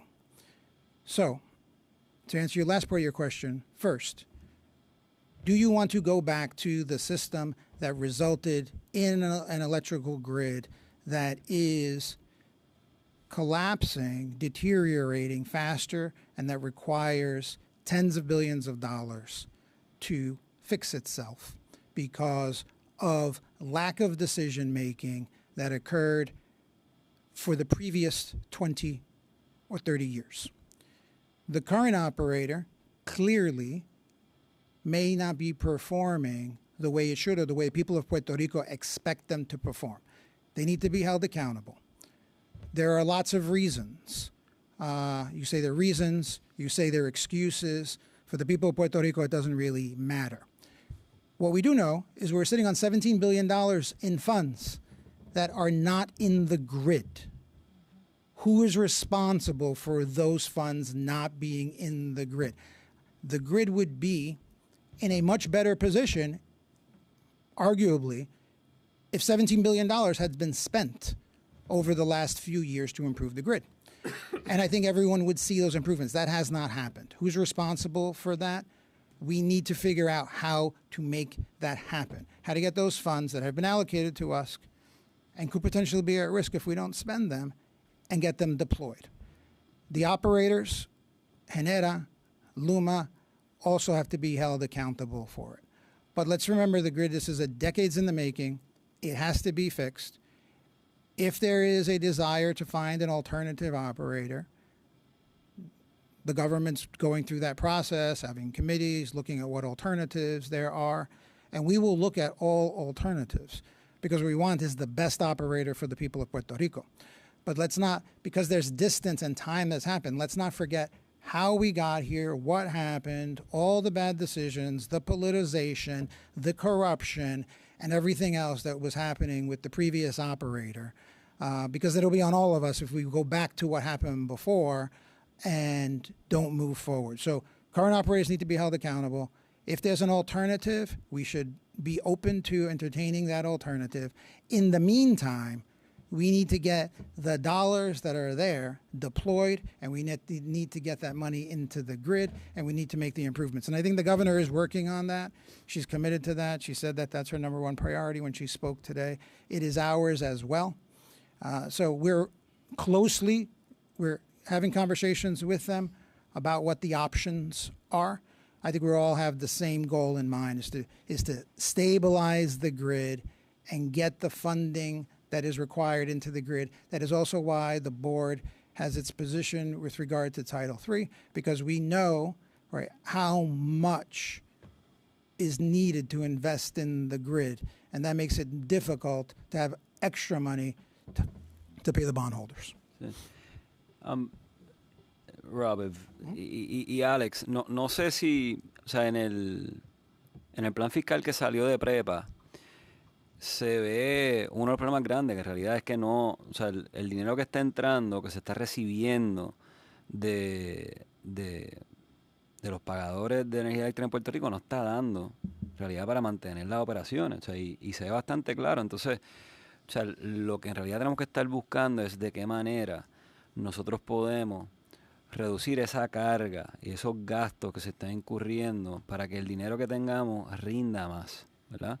Uno de los problemas, y esto lo discutimos ayer en la sesión de estrategia que se tiene, es la parte de la vegetación, ¿verdad? Ese problema de la vegetación, algunas veces se puede literalmente mitigar con las mismas personas si ven que dentro de sus facilidades o de sus casas están la vegetación llegándose muy cerca a la línea de distribución y de transmisión. Entonces, de una manera u otra, eliminarla. ¿Sabes? Pero el punto que te quiero llevar es que es difícil tener un sistema como nosotros queremos, ¿verdad? Si los mismos fondos que estamos recibiendo no dan. O sea, entonces, yo no soy uno de tirarle la toalla a nadie. O sea, eso es el que, como dice el viejo adagio, a lo hecho pecho.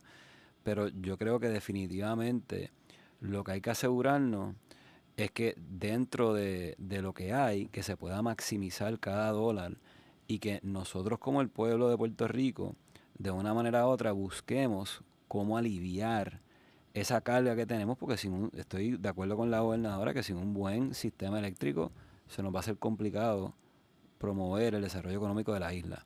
Así que, Alex, eso es más o menos los comentarios de parte nuestra. Gracias, Cameron.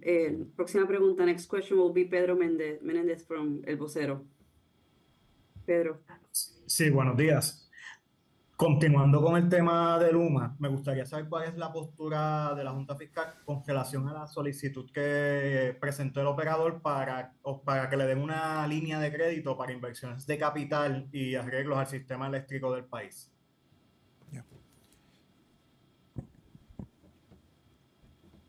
The governor has said, or actually the energy czar has said, we don't want to put more money into a system without seeing results. It's the same position that we have. We want to see results. That's the key. So it's not just putting more money, it's to put more money in so that we can see results. If the federal money takes longer to come in, or there's delays, or there's a process that takes a year for reimbursements, that doesn't work for the people of Puerto Rico. What we would like to ensure is that the slowness of the money is not what's causing the delays in the improvements happening. So if the improvements can happen faster because there's money available, we need to do that analysis.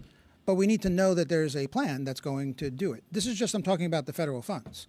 So it's about advancing the federal funds. If the federal funds take longer and there's not enough liquidity to deal with that, we should look at that. But the operator is responsible for making sure that it has submitted all of the required documentation to FEMA, everything that it needs in order to make the reimbursements. And if they're responsible for the slowness happening, then it's on all of us. It's on the government, it's on P3, it is on PREPA, and it is on the operators, all of us to figure out how can we make sure that we're getting the money as quickly as possible. But what we can't do is say that the process and the slowness is going to result in projects not happening, improvements not being made. So only for that reason would we be open to providing liquidity to make sure that projects are happening, that we're advancing money that we know is going to come for the federal government. So, because the people of Puerto Rico have waited too long. And they don't like to hear the excuses of, it's this farm, it's FEMA's fault, it's PREPA's fault, it's Court 3's fault, it's LUMA's fault. We just need results, and we need to execute. And if liquidity is part of that challenge, then we need to be open to providing that with all the safeguards and all the accountability that we need to put on the operator in order to do that. Gracias, Robert. Pero, ¿alguna otra pregunta? Sí, me gustaría saber cómo se está manejando dentro de la evaluación del presupuesto la variable de una posible tarifa transitoria o de emergencia para el servicio eléctrico como parte del proceso de la revisión de la tarifa que está realizando el negociado de energía. Y gracias. That is not reflected in the budget that we're working on right now is the Commonwealth is the Commonwealth budget. So what's happening with regard to PREB and the rate case, it's moving separately. They're asking for the information, they're asking for what the costs are, they're doing their evaluations, they push that, the date of the submissions through July.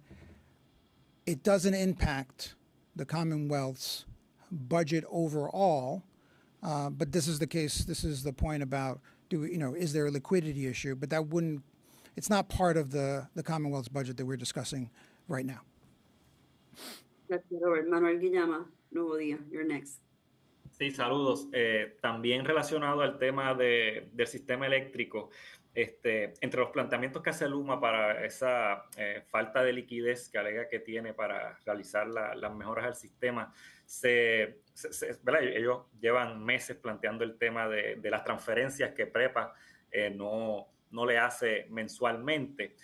¿Cuál es la posición de la Junta en términos de si PREPA o Luma están incumpliendo con sus obligaciones contractuales en ese aspecto? Porque la respuesta del gobierno es que Luma incumple precisamente con tener los recaudos necesarios para garantizar esa liquidez, tanto por el tema de los reembolsos federales como otros mecanismos como el cobro de facturas, entre otros. Así que quisiera saber la postura de la Junta en términos de los argumentos que tienen ambas partes. Yeah. There is a very real controversy between Luma, the operator, and PREPA and Core 3, and PREPA and P3 and the government with regard to the fact that there are hundreds of millions of dollars that are outstanding in reimbursements from the federal government that have been laid out. And essentially, who's it being laid out? It's really being out by the ratepayers. So that money is out. We don't have access to those funds until we get reimbursed. That needs to get resolved. That means that everyone, P3, Luma, Core 3, federal government, need to figure out if we're out $500, $600 million that has not been reimbursed, how do we get that money reimbursed? Because that money is not for Luma. It is to go back into the grid to make the improvements that we need to get made. And the back and forth, while it's important for legal reasons and the letters that go back and forth, people have to say what they need to say to protect their legal cases. The bottom line is that we need action, and whoever's fault it is that we haven't gotten reimbursed, we need to get reimbursed. We need that money back into the grid, and we need to spend it as quickly as possible. This goes back to the issue we have $15 billion still unspent, or $14 billion still unspent. And we don't have the capacity to lay out that money and then get reimbursed. So it really is, and I've worked in this space for a while. It's never as clear as this person didn't submit the form, but it didn't have this piece of information attached, and it didn't have this letter attached, and then they send it back, and then they send it back. And that's the normal part of bureaucracy. But here in Puerto Rico, that bureaucracy is resulting in 4 or 5 years later, a grid that doesn't have billions and billions of dollars in it. And we need to figure out why that is. So what I would say is, and what we're doing, is we're sitting with the governor's office, PREPA, P3, Luma, Genera in the room, project by project. How do we get the reimbursements?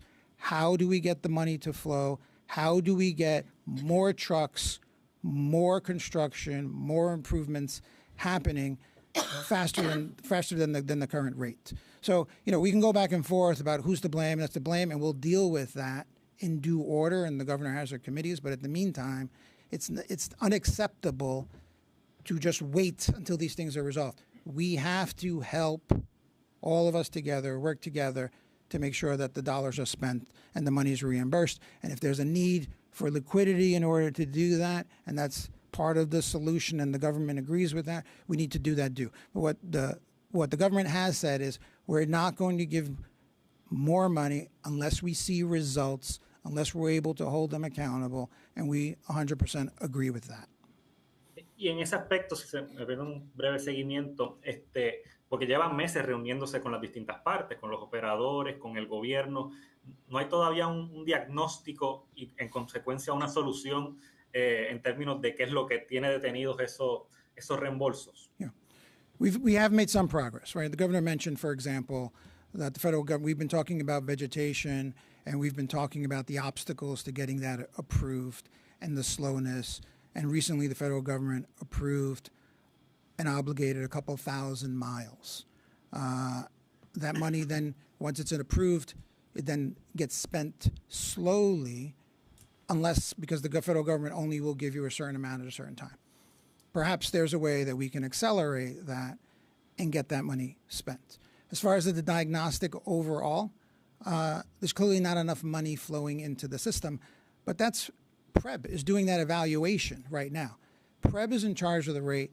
PREB is doing the rate case. But what we do know, and P3 has mentioned this, is that there hasn't been, the budget that was already approved for the operators has not been fully funded because the rate only supports that budget, but the rate also assumes that we're going to be getting federal money reimbursed. That's been slow to happen. So as a result, there's money that's been laid out and we haven't got that money back. Now we can sit there and wait for that money to come, or we can decide to do something else and get things going while we're waiting for that money to come. So the governor's super committed to this. We are as well. We have been meeting and there is progress. There is progress being made. But as you know, you make one step forward, one step back. We're talking about the transmission side, and as the governor mentioned, then we have power plants that went out or offline. So we're not going to have enough generation for the summer unless something else is done. That's on the generation side. Why did that happen? I go back to the first point. Because of decades of lack of investment, decades of allowing the generation assets to deteriorate to the point where the average generation legacy asset in Puerto Rico is over 40 years old compared to 12 or 15 years old in the States. The system simply needs to get rebuilt. That's it. Robert, we need to speed up a little bit because we have a couple of questions. Next, it will be Oscar, then Rafaeli, John Marino, and Michelle. Oscar, you're next, please. Oscar, ¿me escuchas? Yes, can you hear me? Okay, go ahead, por favor. Ok, buenos días a todos. Tengo varias preguntas. Las voy a hacer creo que todas a la vez y me las contesta el director ejecutivo o quien entienda. Dos cosas sobre energía. Primero, ¿cómo va lo de pedir la tarifa de emergencia para cubrir las pensiones? Eso se quedó un poco en el aire y no está claro si ya está resuelto cómo se van a pagar las pensiones o si se va a tener que pedir la tarifa de emergencia. Número dos, en la misma línea, ¿cómo va lo de identificar la fuente de repago de deuda que no sea la tarifa? Se había hablado de la posición de la Junta de identificar una fuente de repago que no esté en la tarifa. Estaba en conversaciones con el gobierno, pero no se ha aclarado. Y por último, cuando ustedes piden al gobierno un plan para unwind, para liberarse de fondos federales, ¿qué volumen y qué timing están pensando? Es decir, ¿están pidiendo que el gobierno piense en operar completamente sin fondos federales, a 1% menos fondos federales? ¿Y en qué tiempo? ¿Todo el año que viene? ¿En los próximos 5 años? ¿En los próximos 10? Okay. These are actually quick. On pensions, we're still working with the government on pensions. We approved a loan and a second loan, right, to make sure that the pension payments get made. And the board wants to make sure that the 12,000 retirees continue getting their payments. The government also understands that the government doesn't have the resources to fully support pensions over the long term. There was supposed to be a provisional rate. That didn't happen. That got moved to July. So we're still looking at what the options are with regard to pensions, but we want to make sure that there's continuity in the meantime, right? And the governor mentioned this as well, right? We can't just keep kicking the can down the road. We have to come up with a permanent solution. Ongoing discussions there. With regard to the funding for the Title III and to pay the bondholders, also, we're in the middle of the budget process presently, right now. So by the time this budget process ends, working with the government and legislature, we hope to be able to segregate sufficient funds or identify the funds and set them aside for the Title III and the settlements that we already have. And as far as federal government unwinding, let me be clear because there's a little confusion. We are not saying that the government needs to operate without federal funds. Like we saw in the presentation that was made earlier, consistent with other states and territories, the average reliance is about 34%. Puerto Rico went up to about 50% because of disaster aid and because of one-time funding. Those funds expire. They were always going to expire. The plan that we're asking for the government is this should have been anticipated all along. We knew those funds were going to expire. So you just need to plan for how you're going to operate without those temporary funds. You're still going to have, right, unless something changes in Congress, you still have the third of the budget that will be supported by the recurring federal funds, and we assume that that continues in the budget. If that doesn't continue, we'll have to have a different conversation. We'll have to reopen the budget and deal with that. But right now, what the budget assumes is the one-time federal funds that were always going to expire will expire, and we need to have a plan to do that, like every other state and territory has to have a plan to do that, because every state had one-time federal funds that also expire. They might expire a little sooner than was anticipated, but they're always going to expire. The rest of the federal funds, the plan is you continue assuming what we know so far, and if there's a change, we'll then come back and revisit. But there is no plan being requested from the government on how you would operate government in the absence of federal funds, because right now we're assuming that the third of the federal funds that were there will continue to be there, with one caveat. We know Medicaid is that part of the funds expire, and we're going to have to be very vigilant to watch what Congress does there. Gracias, Robert. Rafeli, you're next.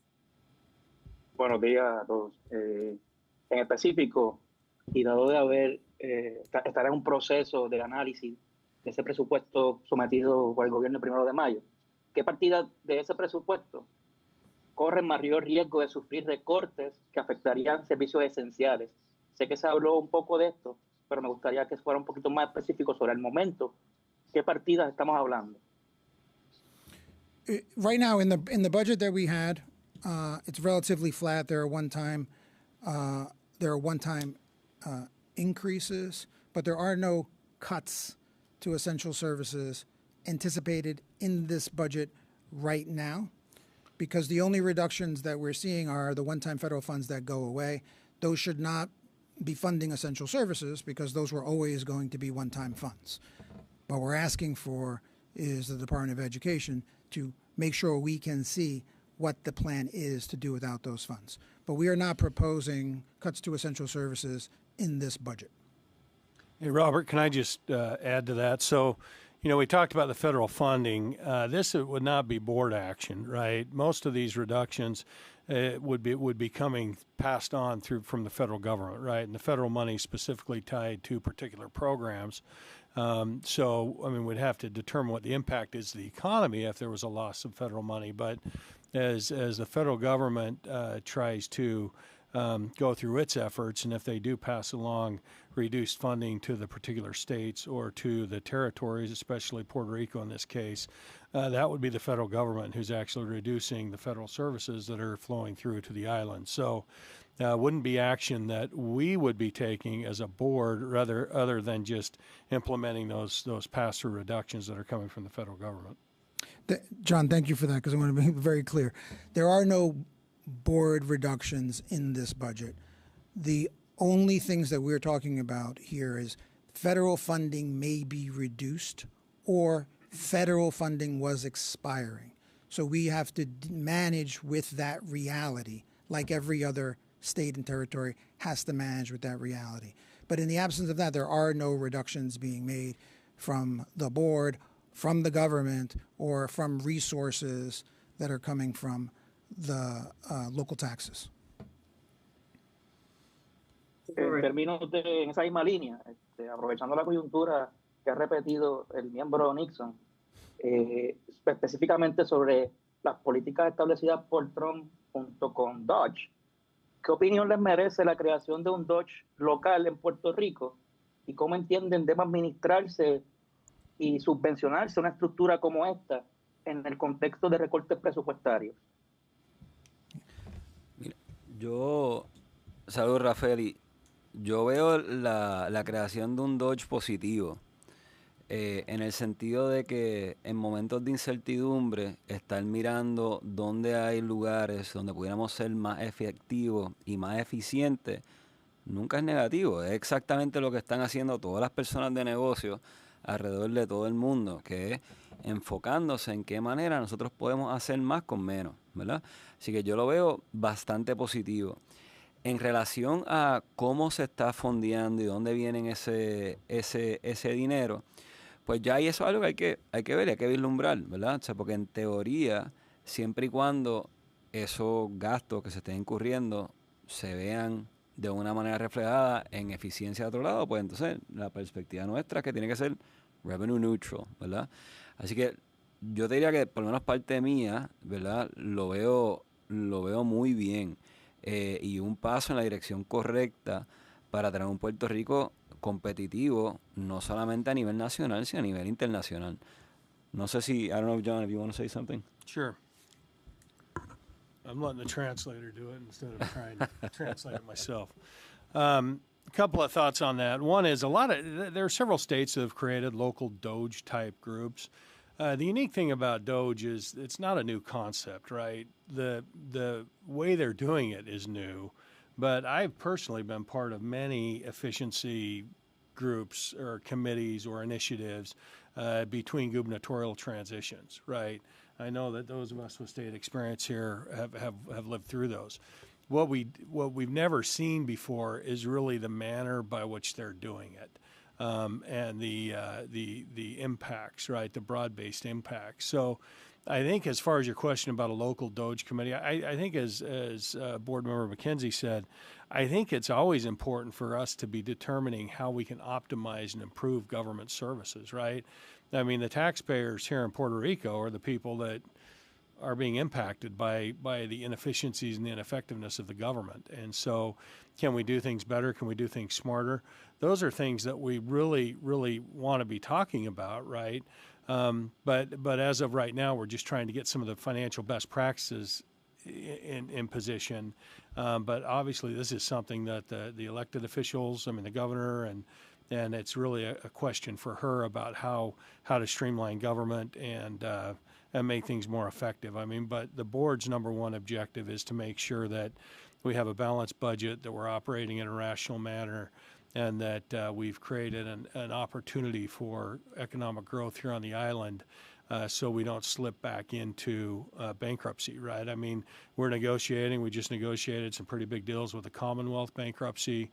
Hopefully we'll get PREPA done here in the near future.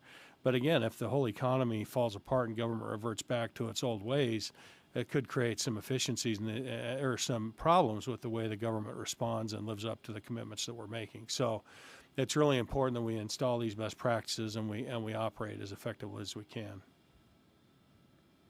Y por último, bajo este panorama incierto, ¿favorece o hasta qué punto favorecería a la Junta un right sizing o un downsizing en el gobierno de Puerto Rico. Robert, I think that's a question for you. So, look, since PROMESA has been enacted, right, there has been changes in the amount of funding that the government was spending. You have to remember that prior to PROMESA, for 16 consecutive years, the government was spending more than they were taking in revenues every year. So basically, you had an operating deficit every year for 16 years. And we only go back 16 years because that's the only data that we have.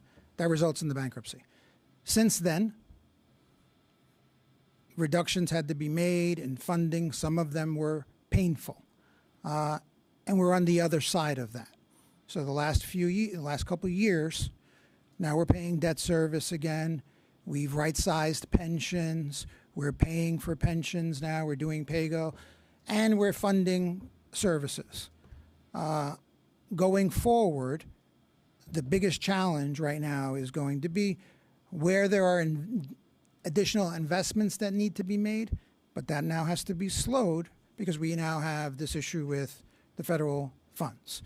And if the federal funds are a third of the budget or 50% of the budget, then right before we do new spending or spending increases, we need to understand that landscape more. And if there are any reductions that need to be made, it's going to be because of federal fund reductions. That would cause the government to either have to reduce services or find some other revenue streams. But it's not because we've managed the budget working with the government up until now in a place that is stable. The economy has to grow. And we're facing not just the federal funding cuts, but also potential economic headwinds. But as of right now, what we're waiting for, and anything that has to happen in the budget is going to be tied to the federal cuts. Could the government always be more efficient?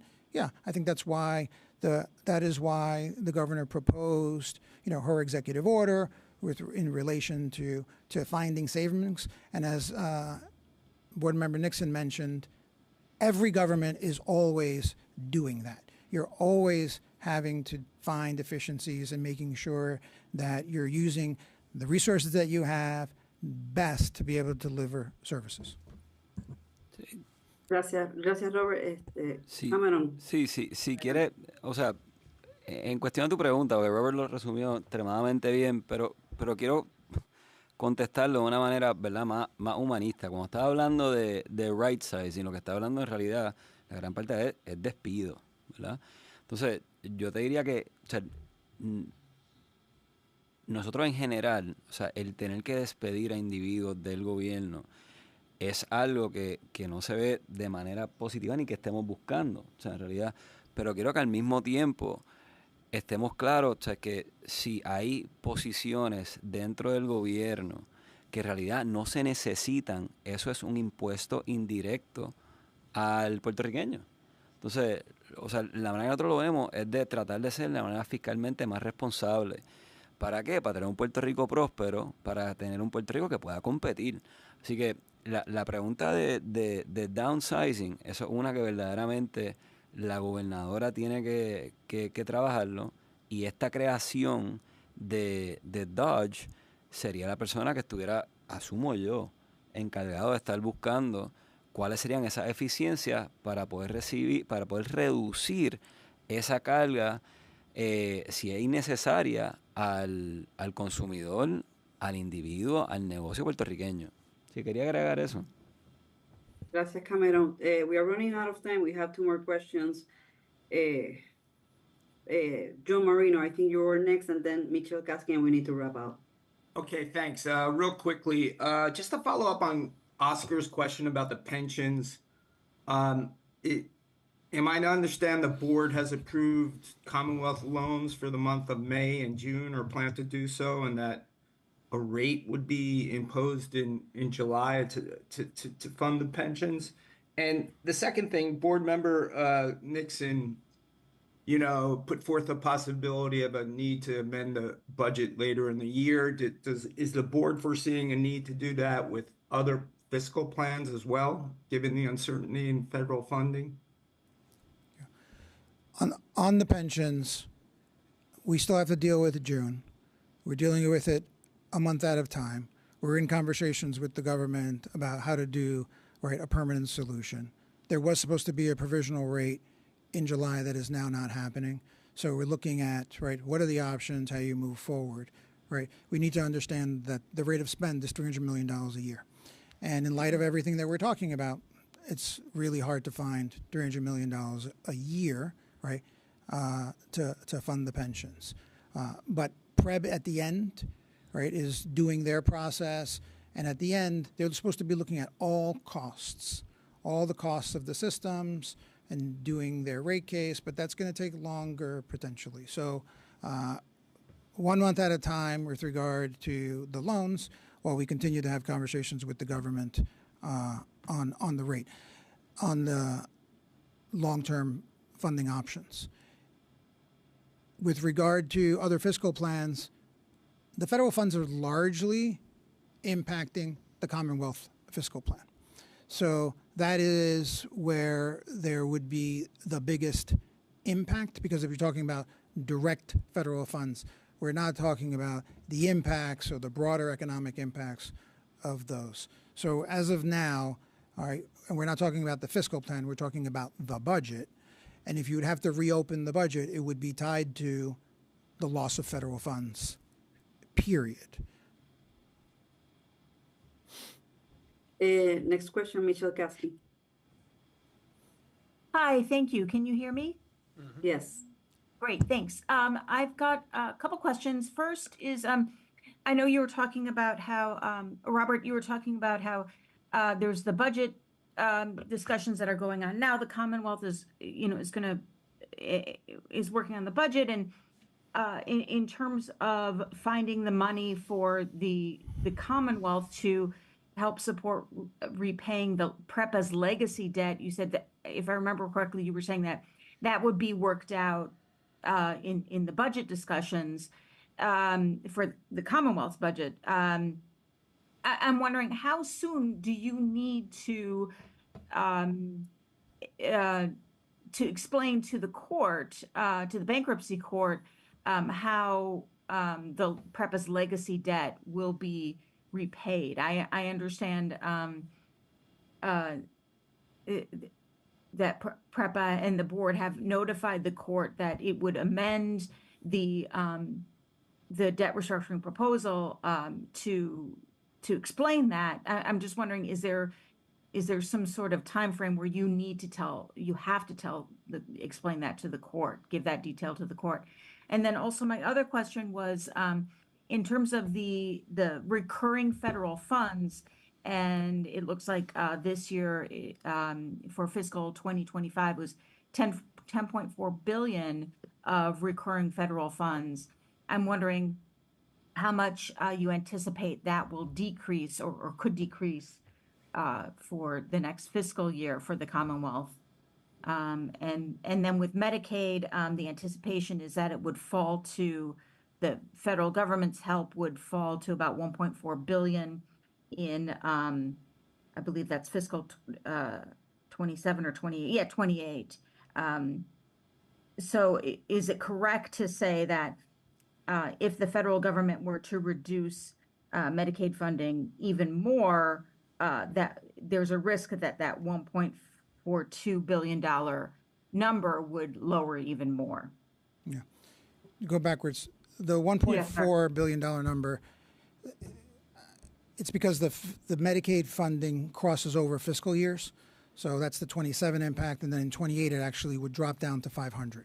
And that's because it's under current law. That's what would happen. Puerto Rico has not seen that low of a number in a very long time, but that's current law. So unlike the states that have a federal funding formula for Medicaid that is permanent, because Puerto Rico does not, we drop down to that $500 million level. So we're in a unique position with regard to that funding.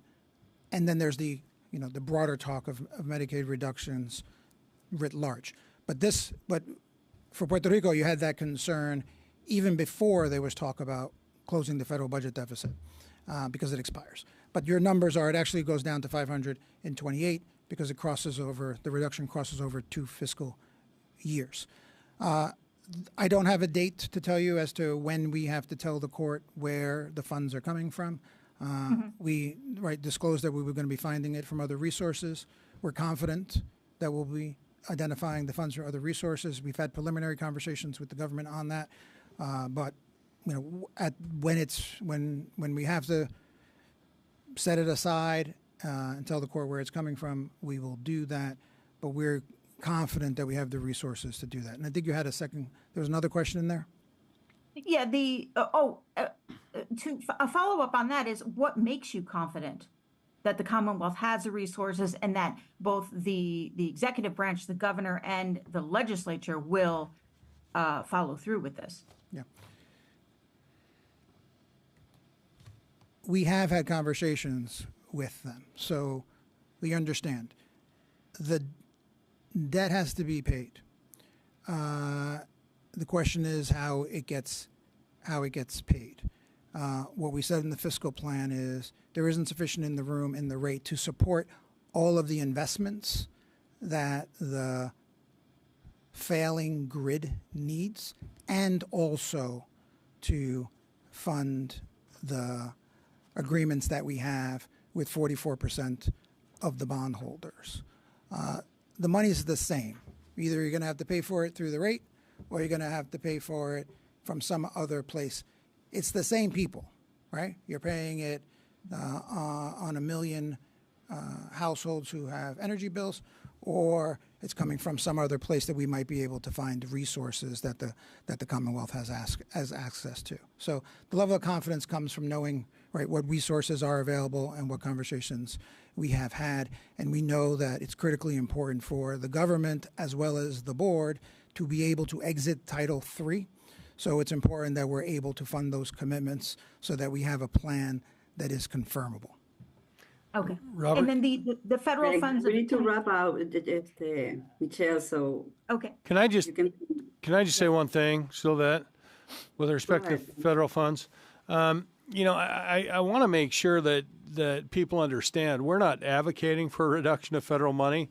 We just want to be prepared for what may or may not happen, right? I mean, I think it's important that people are communicating to the federal government and to the congressional leaders and those who are going to be voting on these bills the real impacts that these are going to have, that their actions are going to have on the lives of Puerto Ricans, right? Particularly in Medicaid. I know that a lot of states are doing that. So I'm not calling for advocacy, but I do think, well, I guess maybe I am, right? I mean, these could have some significant impacts. The bottom line is what, the point I was trying to make and am trying to make is that we know that changes are coming and we need to be prepared for those changes, but we really don't know where they're going to come or how Congress is going to reconcile this. So we're just watching it proactively, but with those changes, we're quite confident that we're going to have to deal with them as all the other states are preparing to have to deal with them once Congress acts. Yeah.